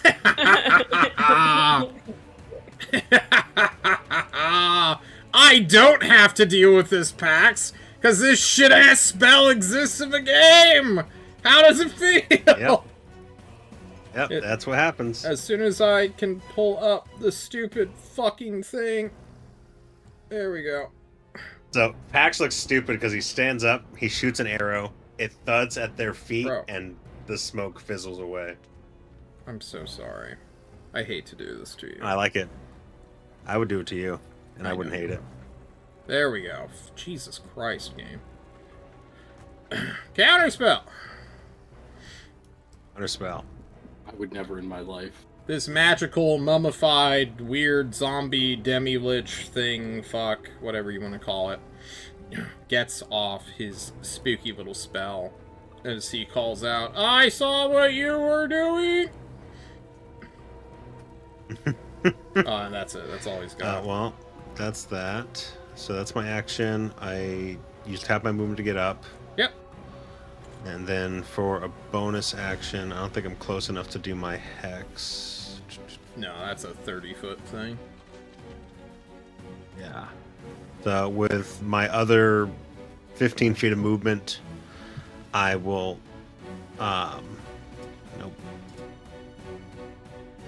make my way. You could throw a rope to these two. Yeah, I'll do that. Okay. You spend the rest of your resources throwing a rope down. Ugh. They will hopefully crash them on their turn, which is their turn right now. They tried to grab the rope. Alright. I don't think... They're so close to the boat. I think that you can both grab the rope. No big deal. And they'll start trying to climb back up. We'll hop on this little wooden cabin thing for now. Hella. What about the other two? Well, they need to help their buddy back onto the ship. Their Okay. buddy, their patron. Captain, their boss. Yeah, exactly. Oh. That's- No, They're Lauren, a Greg, better buddy roleplay in the that world out. than the one that gets you They're the fed. better buddy in the world. Yeah. One of the bandits calls Sergio their buddy. How does that play out right now? Hey, buddy, get back on the ship, you know. You know. If you weren't helping me back on this ship, that would have been a month's pay right there. The other 4 bandits are dead, so we don't need to worry about them. Turn order, Swashbuckler, also known as Sergio. Oh, what does he do? I'm not sure. I think the near spill in the drink has sobered him. I don't think he's trying to run and sprint at anybody. Jeez, what does he do? You know, he doesn't have a lot to do. He's gonna back behind his boys and turn around and be like, "Good, now get their asses!" And then he takes the dodge action. Okay. The ghoulie ghoul runs for the wheel. This is how you navigate a boat, dipshit. And he will, instead of attacking Thymond, use his action to move the boat, which is still trapped on my map layer. Alright, there we go. And he is going to do what is known as be a giant dick ass and try to hit your rudder with his vessel. I'm If underneath I- the boat. If I could even see... Oh my god, I just dragged everything out! Oh god, I'm drowning. Alright, you! Go to the map layer. Oh! Did I just send everyone to the map layer? No. I sent everyone Still here. off the map, though. What happened? Go back. Wait. Wow. I'm so sorry, gamers. Let me move the ship back just a little. There we go. My token layer. Please readjust yourselves while I... Please re-immerse yourselves, honestly. There we go. Go. Oh, it was already on your thanks game. Dump.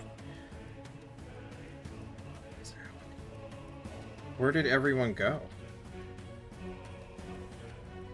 That's a great question. Game?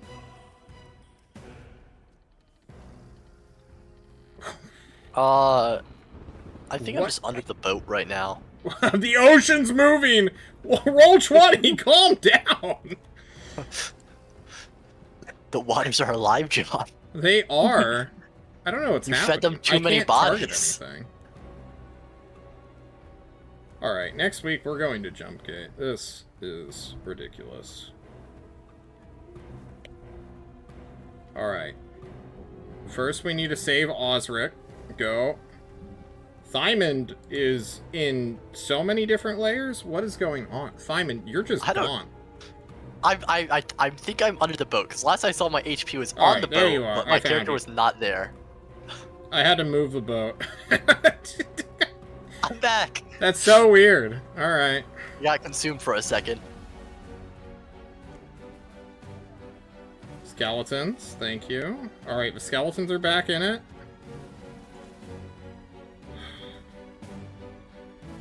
This ghoul just destroys the universe by trying to make a single boat take one movement action. Okay, now the boat comes up. Okay, everyone Uh-oh. can see themselves, right? I think I'm back under the boat, but You That's are. You're just on, like, a different layer of reality. Simon. I don't know where I am. I don't know what's... That's Diamond just has become flying part of the away. lighting layer. I think so. Can I move I myself? literally just cannot touch Oh. you. Both. I can move myself. I'll move myself for a second. No, over no, here. don't move Oh, yourself. okay. Go back up. Well, there. I'm back to the exact position. I I'm need to within bring 5 you feet to of this guy. front. Thank you. Because We somehow you and you alone got sent beneath the bottom layer, which this boat was already set to. I was here before the boat. Alright, I'm crashing into your ship with no survivors, alright? There we go. I need the 2 ships now to make me a Constitution saving throw, which is gonna be a lot. Love it. Alright. Who wants to do your ship? I need one of you to roll me a 1d20 plus 10. I got it.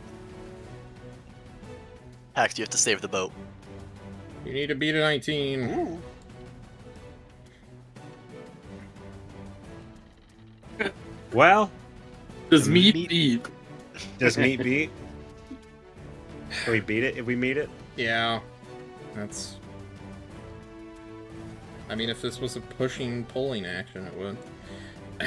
For whatever reason, this rudder is just made out of, like, reinforced steel or something. It's so sensitive, it goes everywhere perfectly. Joe is a very rich patron. Nothing but the best rudders, okay? It's true. It gets clipped. Normally it would, like, break the rope connecting it to the steering. But for some reason, it just bops straight back into place. No big deal. This is unreal. It's a mithril Roll a chain mithril. drive. I'm gonna have to cast Identify on that rudder after this. We're stealing the rudder. The rudder comes with us. Okay. I think this is from that forgotten race of nautical dwarves. It's just the craftsmanship is so good. The sea We don't speak dwarf. about those dwarves, okay? Those aren't real. That is dwarf propaganda. And now for something a little bit different. Oh my goodness, do not do this to me, game. Not again. Alright. Come back here. You will run 30 feet. And then you will do what is known as the coolest maneuver in the world of running on an oar and then crashing into the ocean. This one will do what is known as pick up a rope and swim his 60 feet. You see these weird 3-armed skeletons running straight towards you, diving into the ocean, and they seem to be like either, well, I mean, they're skeletons. They're floating on the water. They are coming straight towards you guys. But that's all they can do for right now with their 30 feet of movement. So that brings us to Osric. Osric, it looks like Thymon's about to crash this ship, or take over this ship. What are you doing? Osric is prone, and he's kind of busy killing skeletons. Yeah. And also, he doesn't know anything about ships. Why would he bother with that? Sure. So I would like to leave my greatsword on the floor as I stand up, so I can pull out my hand axes Okay. and get them double hits in on all these fuckers surrounding me. Corin, hit her with it. You can only draw one weapon per turn. No, go for Only it. draw one weapon. I'm kidding. Please swing away. Corin hit me with that shit last night. You cleave for 11? I hit myself with it. Uh-huh. It's fair. Would you like to Divine Smite his ass? Divine or Fury? what? Yeah, that's I what would it's love called. to Divine Fury, yes. All right. He's still up. That's fine, because guess what? I get a bonus action hit Okay, that with will my do hand him. axe. Boop. Fantastic. And then I will do my extra attack to do 2 more attacks on the next one. Go for it. Wait, hoping 2 to take all extra 4 or of just them out 1 that extra? Well, with my hand axes, I get the hit, and then I get the... No, you're right, just 1. Yeah, I don't get an extra bonus. you don't. That's fine. You do get advantage because this guy is prone. Oh. Which rolling in there. is maybe useful. Yeah. Yeah. Alright, it does the Well, exact useful. same The damage. crit did the same amount of damage. That's crazy. Alright, minus 12. Anything else? No, that's all I got. Alright, that's all you got. The skeletons stand up. They are like, it's just a raging barbarian. Throw him into the ocean, yeah. As they take on a weird Germanic accent. Swedish? Nordic? Yeah, Strange. Swedish, sure. It's actually Spanish. Okay. I am losing my mind. 2 skeletons will take the help action. The other 2 will shove you at advantage. Beat A. Throw him over. Throw him over. Become the Swedish. Beat a 17 at advantage. Hamburger. Okay, well. That clears the first one. You do it. There's no point in rolling a second time. The skeletons try to push you off, but your dwarven legs refuse to give to mere bone. This one will shoot Thymond in the head with a short bow. How's that sound, Thymond? Quite rude. In fact, they'll get a cross, shot on you. There'll be 2 who shoot you. Oh. Boop, boop. 20? One of those will hit. Yeah. Suffer 8. Wow. Good job, skeleton. Is that Max? That's Max. That is Max. I'm very proud of him. You should be. What is his name, John? What's his name? Tony. Jones McBones. Yeah. Sudicist. Jones McBone. Jones McBones is gonna die, John. Someone Jones. has the guts. He Alrighty. doesn't.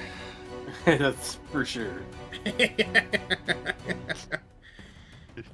The other skeletons no longer have the numbers to do a volley fire, so they will do what is known as Kill Jonal. As 2, 4, 6, 7 shots on Jonal goes off. All at disadvantage because I'm prone. All at disadvantage because you're prone. They're still aiming for you. What's your AC? 15. 15? Okay. Then... How do I want to do this? I guess I'll just do this manually. 1, 3, Oh my 4, God. 5, Oh. 6, 7. What is this? How many of those? Best archers One. I've ever 1, seen. 2. Oh, it, I mean, fuck. I'm gonna cast shield here, John. So, my AC will be 20, but there's still a lot of hits. Way Alright, more so hits. that than there should 21 be. will hit. That natural 20 will hit. I think that's it. Yeah. 14 plus 5 is 19. Yep. Ow. Kill the living. You'll live. Take his magical bullshit. The shield spell actually kept you alive, I think. Yeah. And then 1 cackling skeleton, because I refuse to not use this separate stat block. Oh, I'm stream can't see shit. No, excuse me. This 1 cackling skeleton will point and laugh at you. Are you within 30 feet of it? You have to be, please. No, you're within 50 feet of it. That means he's got to go into the ocean and then cast it on you.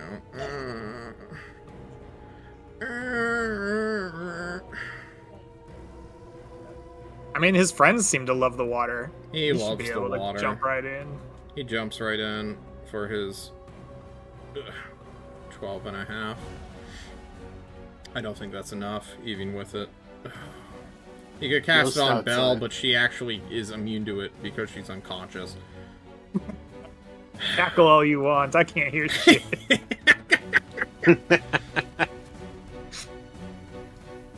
Yeah, it doesn't work on unconscious targets. Alright. It will dash. I'm gonna cackle at you next turn if I don't die, the skeleton says as he clambers up like a weird shambling monstrosity. Alright. Jonal, it's your turn. Jesus Christ. How horrifying. That volley was not good.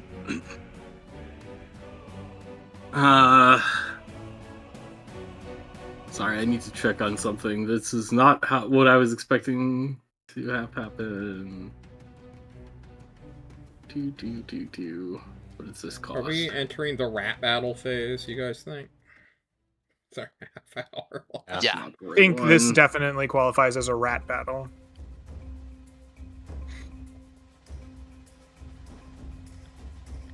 Jonal?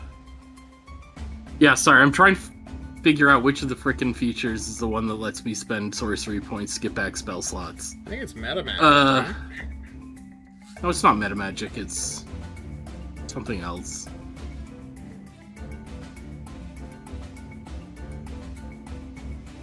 Flexible casting, is that the one? I don't know. Yeah, it's flexible casting. Ugh. Show me what you So- got. I will use flexible casting to spend 5 sorcery points to get back another fireball. Fuck these Very stupid funny. ass skeletons.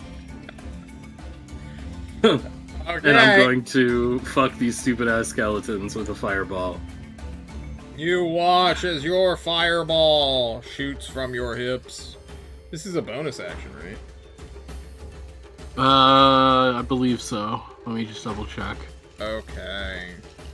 Yes, it's a bonus action on your turn. You will watch as fire spreads all along the surface as...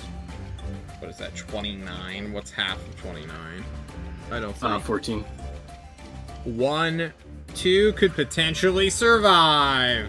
We're at the point where I'm gonna roll it. One of them survives, baby. Everyone else is dead, but not that guy. Oh my god. Alright. And then I'm going still coming to... after you, he says. I guess I'm gonna stand up and move, Yeah. you know... Do you want to try to save Belle? That's what I was gonna do to my turn before those skeletons fucked me up, but Okay. Understood. they had to be dealt with. They had to be dealt with. Simon! Simon, Hello. baby! It's me. Simon Yeah. Hathcock. Yeah? Man with tooth helmet. Yeah, Sure. it takes an action to move the boat, doesn't it? Yeah, I'm gonna have to kill this guy. you will. Regardless. Luckily, the wind Uh. is coming at you from this angle, so even without a boat, or without a person helming the bow, this one will push away from yours, which is currently also not piloted, but whatever. Oh, it's wonderful. Yeah, Yeah, I'm gonna hit this guy with my silly little staff. go for it. Just hit his AC and he's dead. 21. Oh, that's way more than his AC. He's dead. Send that guy to the Shadow Realm.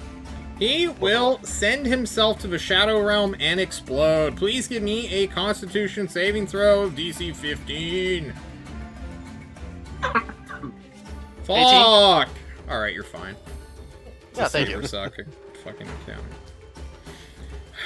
Maybe that ghoul should No, have we just been couldn't give better. you the cool ghoul disease. You had to survive. Alright. I'm gonna run at this guy Alright. and do a silly little thing known as hit him with my tooth helmet. I'm getting all up in his area. Alright.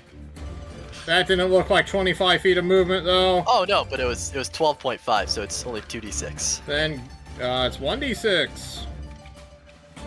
Oh yeah, 1d6. D6, My yeah. bad. I still have an extra attack, so you know Yeah.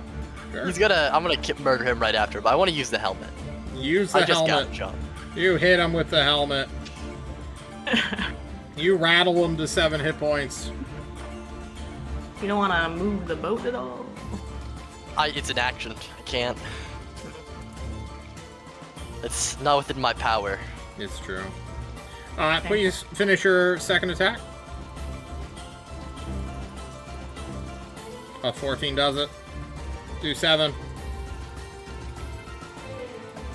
You do just enough to kill him.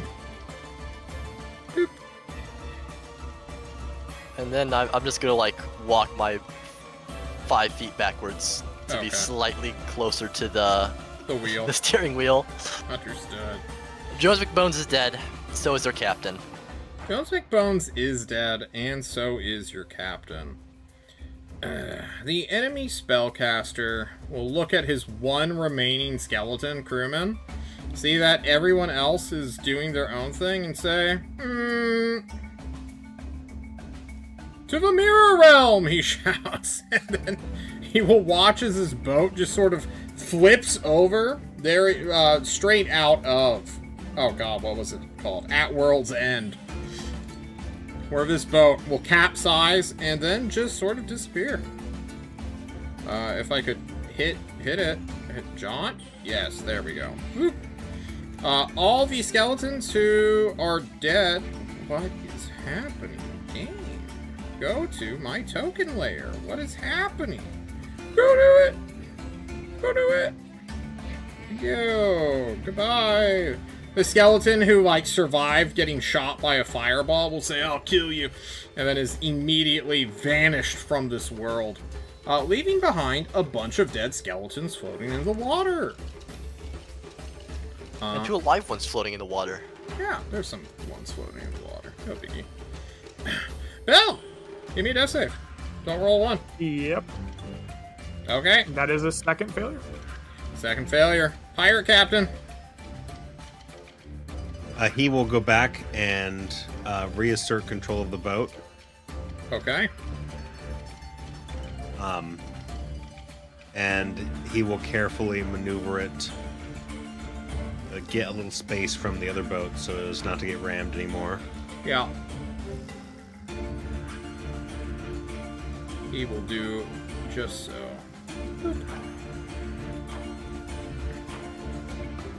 Womp womp. Where did this dead guy come from? Thank you. I must have missed it. There. Alright. That brings us to Pax. Okay, Pax will come here, look and see who's on the boat still. He sees There's the just one skeleton cackling who's skeleton. Yeah. threatening to cackle. cackle So at he you. will. Yeah, exactly. Cackle. I cackle at him. Hexblade's curse. Okay. No, I'm cursed. I shoot him in the face. Yeah, you hit him for sure. Okay. He explodes. Get your health back. Thank you. And then I jump off down here.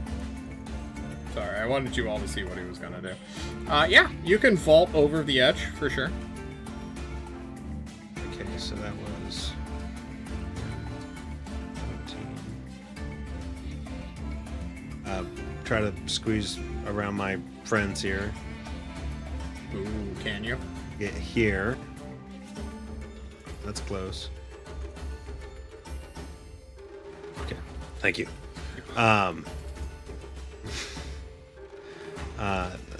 Action to shoot, bonus action to use that. That's my movement. Okay, I'm like marching towards Bell and I'm fishing out a healing potion. Do you Hopefully have I'll a get there healing in time. potion? I do. Then I have 3. Sergio can take it on his next turn if Sergio wants to. So I fish it out and I'm holding it, so anyone can see my intent. So Sergio can grab it. Okay. The skeleton sword breakers swim and begin to clamber up the boat. I think climbing is an athletic thing, especially since they have weapons, which they will. Both will pass easily. You're so practiced at this. You think this is the first boat we boarded? Since the second guy rolled a crit, I'm gonna even give him his action back so he can kill your 2 fucking pirates. Based.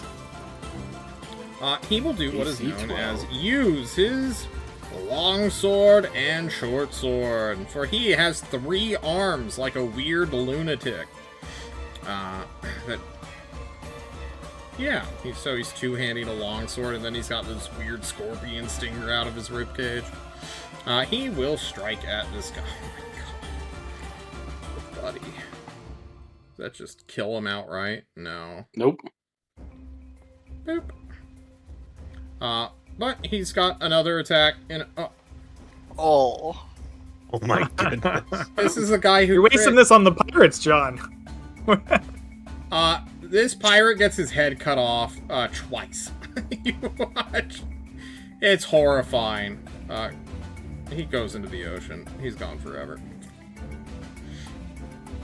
This guy looks in horror. This guy climbed up a rope the same time as Skeleton, vaulted up to the top. Pax runs past him, shoots an arrow. He's like, wait, don't kill me. It's like, no.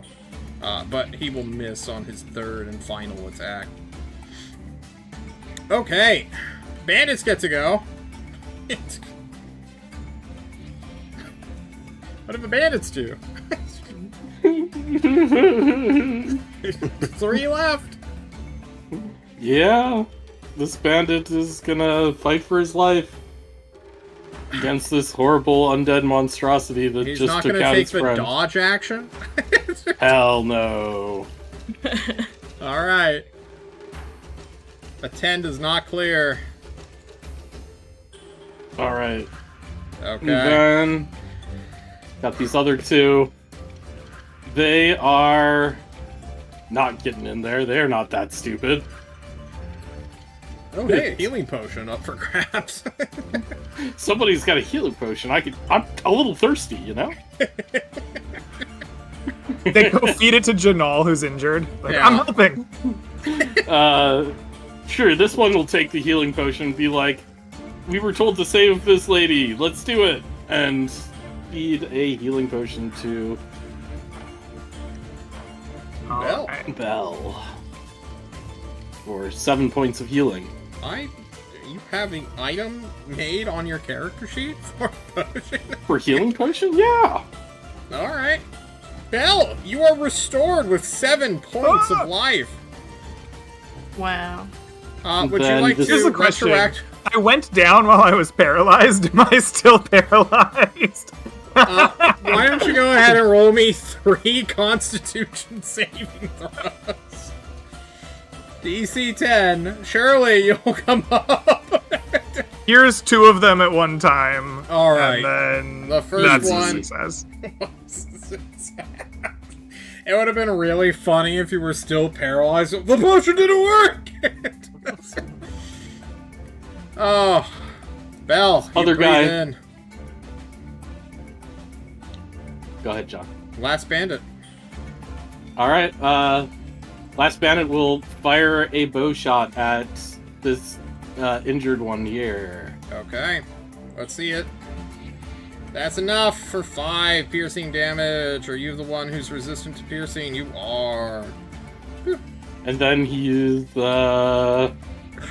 you know... Alright, self-preservating Bandito. It is now Sergio's turn.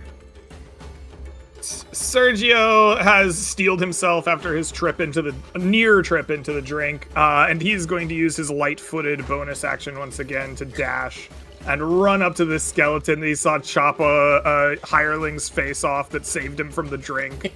And he's like, "For poor Jimmy!" And he's gonna make his 3 attacks. All right. Hitting with the rapier for 5 piercing damage. Oh, no. Making his 2nd attack with the rapier, missing, I assume. 14 AC. And then hitting with the dagger for another 5 piercing. You watch as Sergio's dagger... Actually, Bell doesn't watch. Everyone else who can see Sergio can watch as his dagger chinks away at some of these bony skeletons. And that's it. Yeah. Yep, that's all he got. Okay. Ghoul is dead. So the boat will list sideways. Once I... Oh god, John's fucking with the boat again. We're never doing ship combat after this one, guys. I hope you all know. It's gonna be another year. It just turns into a nautical campaign. Yeah, fuck off.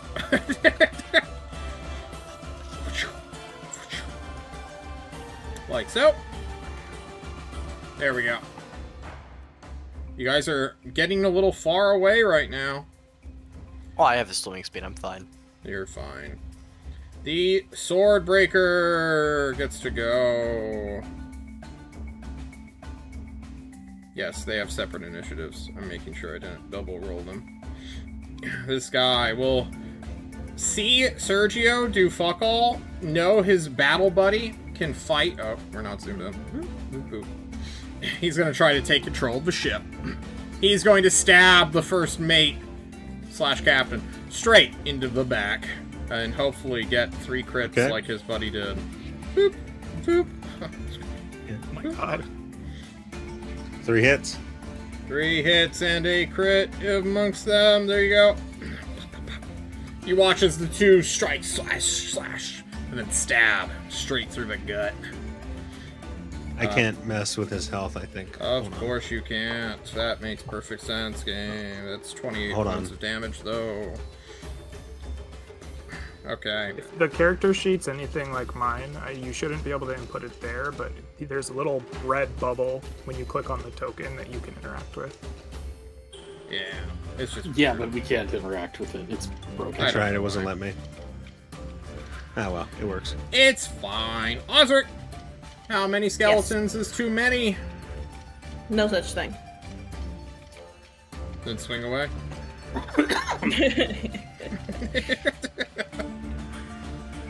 I endeavor to kill as many as possible. Girl. Haha. That's a critical fail. Jesus. It slips out of your hand. Alright. I go at him with my other one. What the hell? Jesus. Alright, that's a dead skeleton. Alright, can I hit him with the same hand again? Yeah. Sure. Alright. It's fine. Great. I'll throw my Divine Fury onto that one if it doesn't kill him. Alright, it doesn't. Give me a 5. Oh, you do it! You kill his ass! Nice. Bada bing. Bada bing, bada boom. That's a dead pile of skeletons, alright. Okay.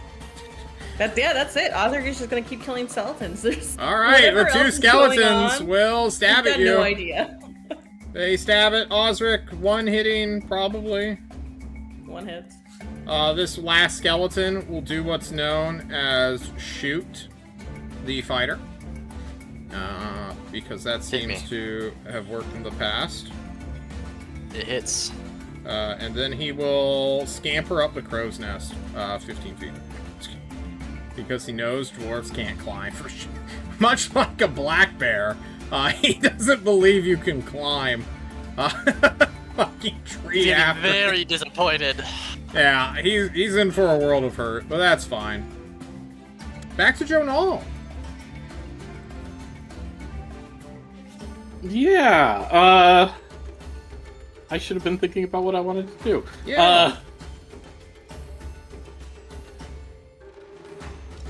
Let's see. I will...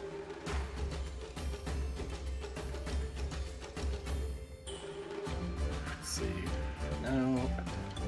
Can't get up there. Sure, I'll start heading this weird way. Triangle run. Just around the deck. And then I will fire a, yeah, I think I'm just firing a firebolt at the injured one over here. Okay. Fire away. That's a hit. Oh, 16. Points of fire damage. New target acquired, he says. Anything else? Nope. Alright. Trireme's gone. I have removed it from the initiative. Simon, that brings us to you. One. Ah. I'm fighting my dog. Give me a second. Get that out of your mouth. What? She has something she's not supposed to, and it's surprisingly Roll hard. for animal handling. We'll come back to you then. She is actively. I got it. Belle! I have her jaws open. It's fine. Belle, what do you want to do? I'm gonna use half my movement to stand up and brush myself off, and then I'm gonna stride my rest of my movement forward about 15 feet in this area, and I should be within 30 feet of these guys. For I'm sure. gonna find a drop of my blood, which I'm sure is somewhere. I got hit by 1,000,000 arrows.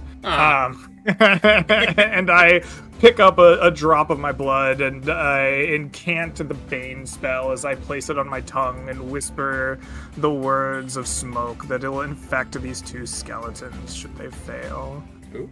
I would like for you to make me DC 16 saving throws, if you would. What kind of saving throw? Wisdom, I believe. Charisma, actually. Charisma, I'm wrong. A charisma save. If That is what... These crits. Starting from top to bottom, left to right, the guy on the top will be baned, which is lucky. And then this guy on the bottom, the injured one, will not be baned. And then, as a bonus action, I see Thymond is, like, done fighting with a dog that randomly appeared. And I use my bardic inspiration to be like, fuck him up, big boy. Can inspiration reach 180 feet? Is that not him on the right here? Oh, that's Janal. No, I can't get him from 180 feet, damn. Okay. Alright. Aw. I guess I know Pax is behind me with his bow, so I reassign him the inspiration. Alrighty. Going back in time 6 seconds. Thymond. Hi, John. Hi. How are you? I'm great. I'm 9% sure this has the range to do what I want it to do. How far are you? Okay, I need to move a little closer. About 50 feet away if you climb. Oh, climbing is not my goal here. Oh. What is your goal? I'm gonna jump and headbutt this guy. I have a silly little thing. I'm gonna hit him with my blow dart, and then trip attack him if I hit, causing him to fall to the ground. Alright. I hate it, but okay. 13 AC, let's see it.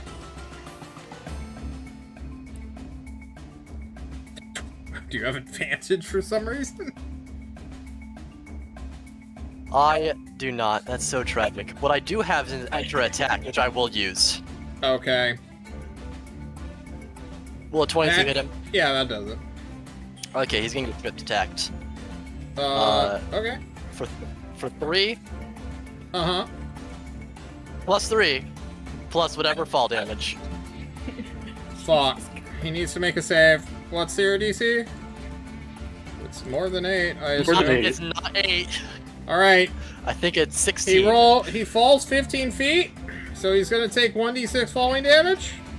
Ah, there was a world he lived with 1 health, but unfortunately he is dead as the skeleton clatters onto the wooden deck and then mysteriously flies 400 feet away into the ocean. I love this blow dart. It is my best tool in my arsenal. What a fucking meme. Look, Alright. it fellow wyvern. It's a great tool. The bandit captain is being assailed. Yeah, he turns around with his scimitar and dagger and lays into this guy. Alrighty. 2 scimitar attacks and a dagger attack. Sounds like a plan as the boat goes off course a little bit with the wind.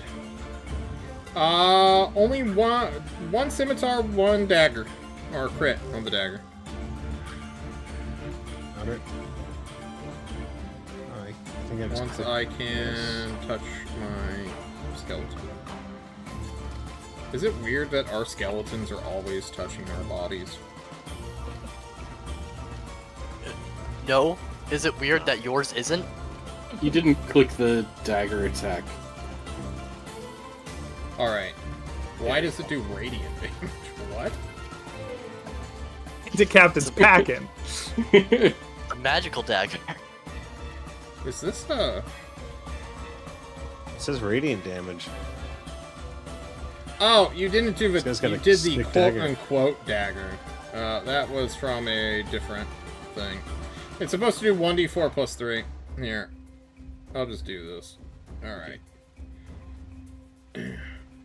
Alright, so that's 6 plus 1 is 7. Alright, so he takes 1 more point of damage. Cool. Yep. He moved from 69 health to 68. I'm disappointed. Okay, Pax, that brings us to you, bud. Can you kill these skeletons before it's too late? Yeah, I turn around and I'll take 2 shots at the one attacking the captain. The captain or the captain? The real captain, which is the first mate. Okay, gotcha. That's a hit. That's a miss. For 7. Do you want to And then my roll movements. some inspiration, some bardic to try to hit him or not? Oh, yeah, sure. That's a D8. Yep. D8. Oh, that's a hit. Just that turn. Yep.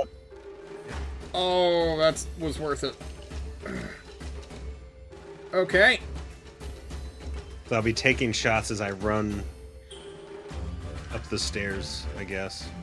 You sure will.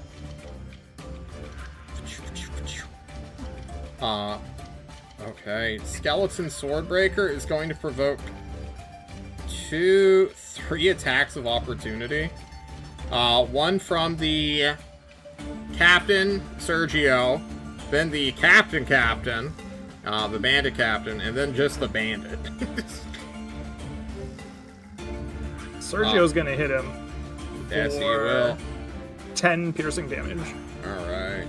Turns to 5. Slashing. Turns to 3. Turns to 4. Which is 7. No, Oh, he's not- is he resistant to slashing damage too? Yes. Yes. Gotcha. Sick. Piercing and slashing. Ooh, actually. Non-magical or magical included. I need to give this guy some health back. Boop. Thanks for reminding me, Corin. I don't know what you're talking about. I don't know either. Anyway, this Swordbreaker is going to cut off Jonal's head now.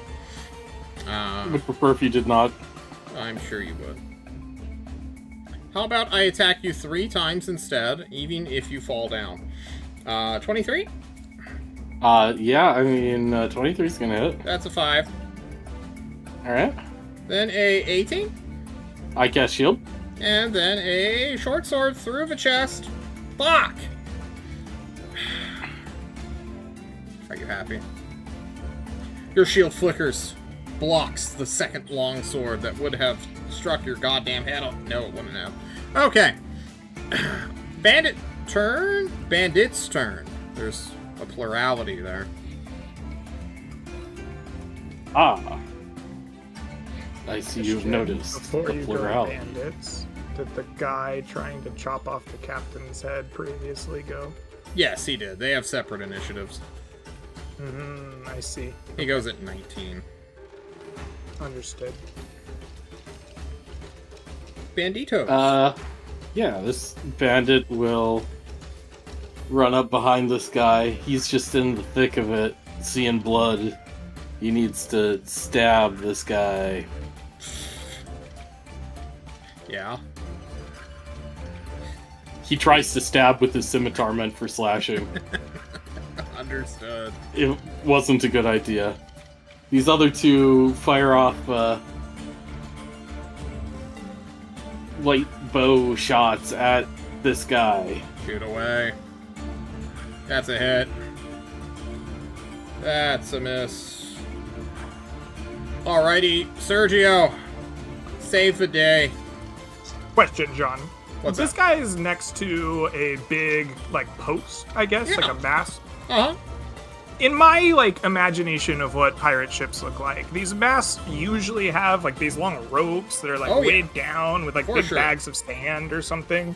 Could he run up like near this mast and find a rope above the skeleton's head and try to like slash that rope so the big heavy ballast comes smashing down on the skeleton? Greg, I've been waiting for someone to like try to do rope physics. Yes, of course. I want to see you Jack Sparrow the skeleton and catapult him off the side of his ship. All right. That said, I have no idea what that looks like mechanically. So it looks tell me cool. something. That's what it looks like. In my mind, I'm like hacking a rope, and then this big heavy ballast gets like loosened and comes like arcing down and like slamming into this skeleton.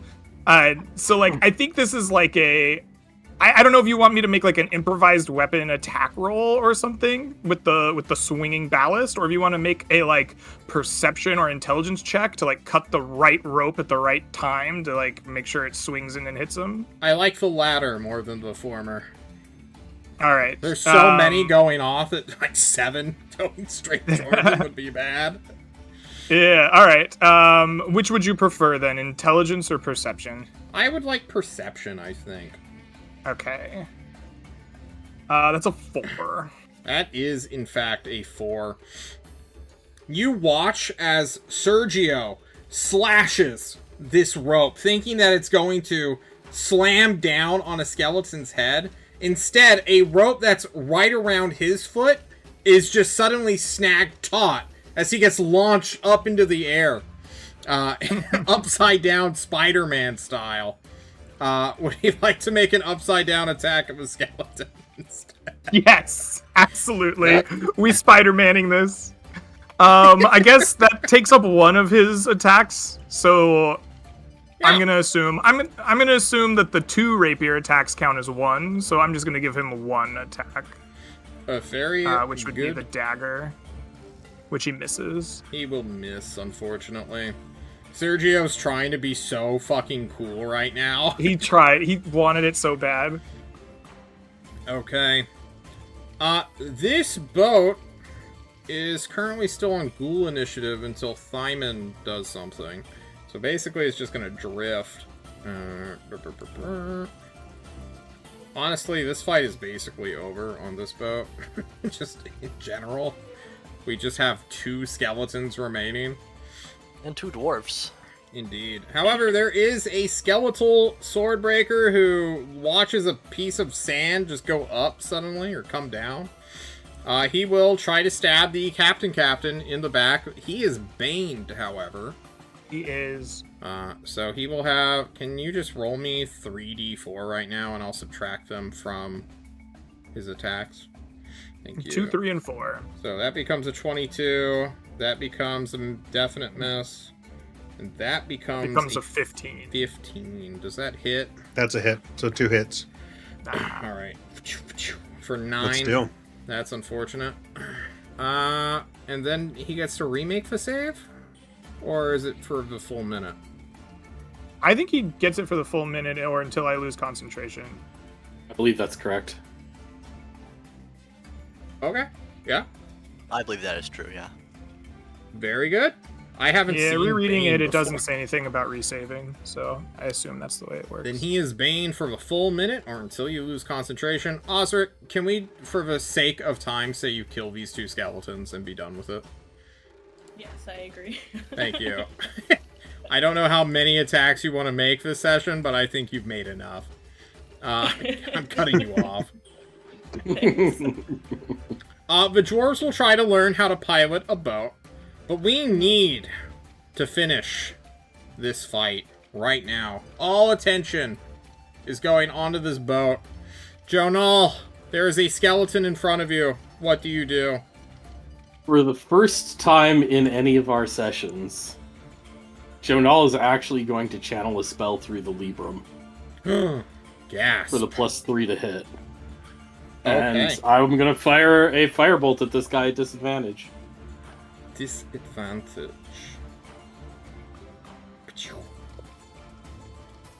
Both hit.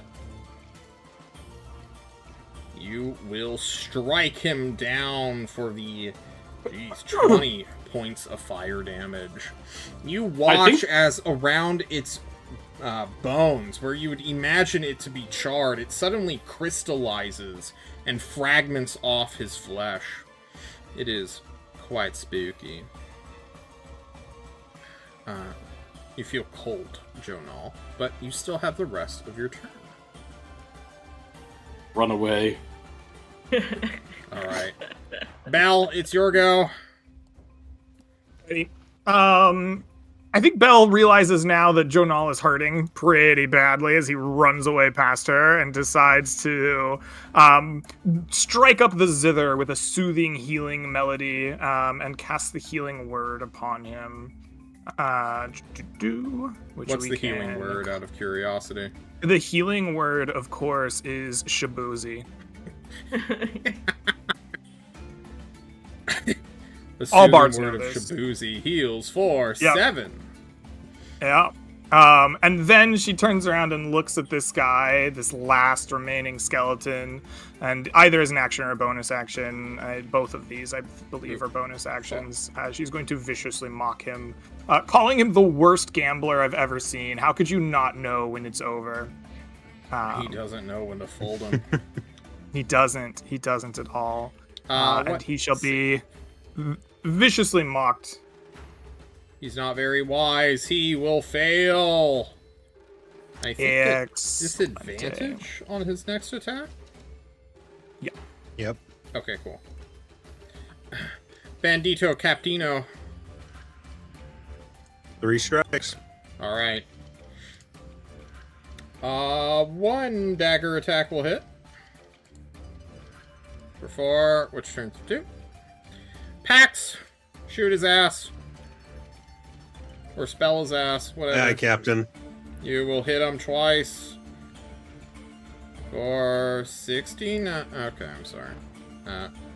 15. The Swordbreaker is dead. Bandits gets a go. Yeah. Oh, shit.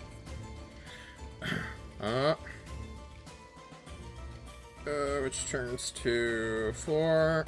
Okay, he's at 40 life. You guys can do it. Swashbuckler. So Sergio has realized he's fucked up now. He's dangling here by his foot, but he looks around and realizes this fight is over and has suddenly realized he has more health than like everyone else. Like he doesn't understand how this has happened. His like sheltered noble life has given him a hale and hearty constitution apparently.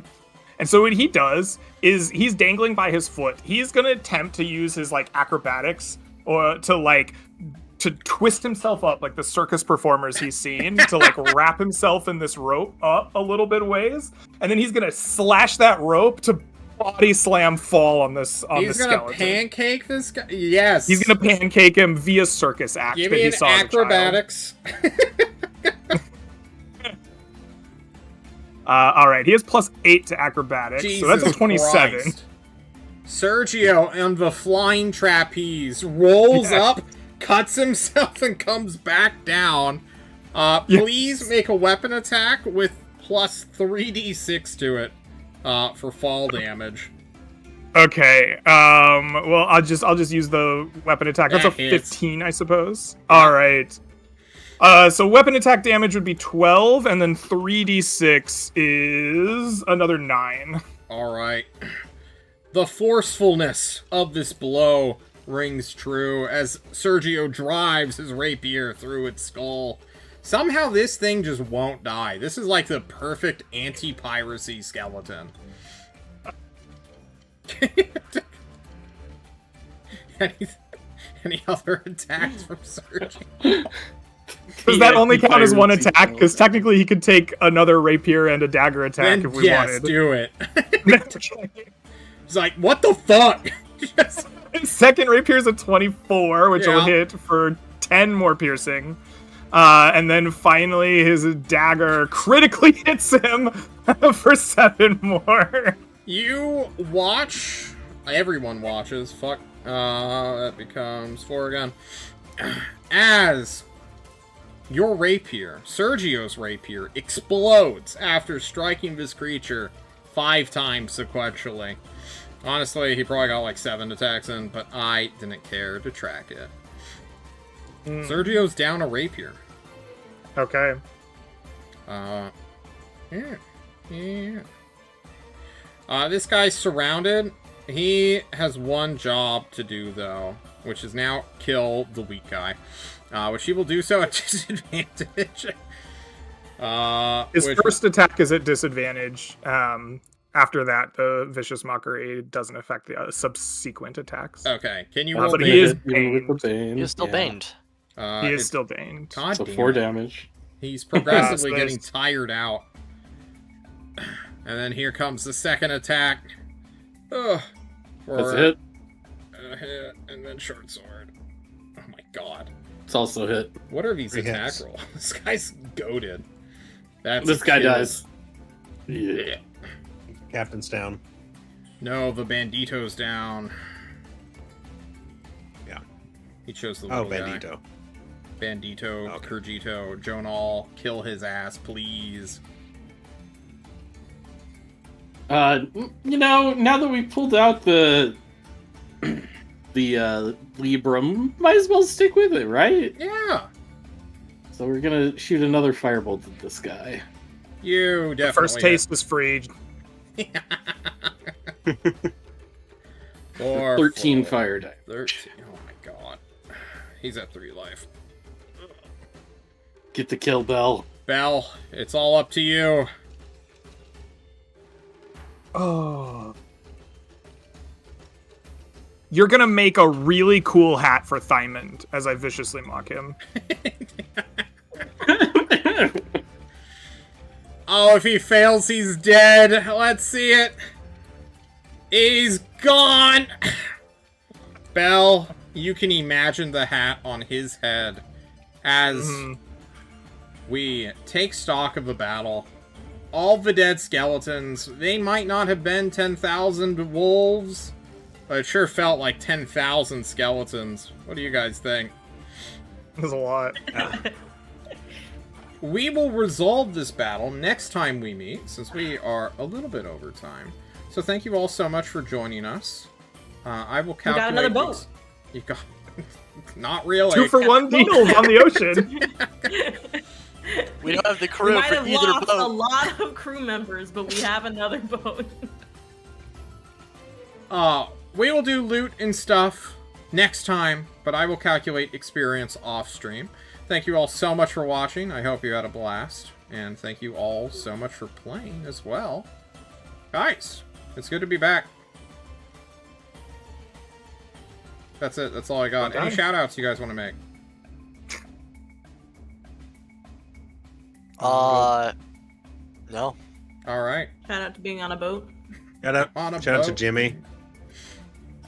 Rip Jimmy. Rest in power, Jimmy. Oh, 7 RIP Jimmy. all the crew that sacrificed themselves for For our not boat. really the greater good, but they're there. They're dead. Are we cruel? Who knows?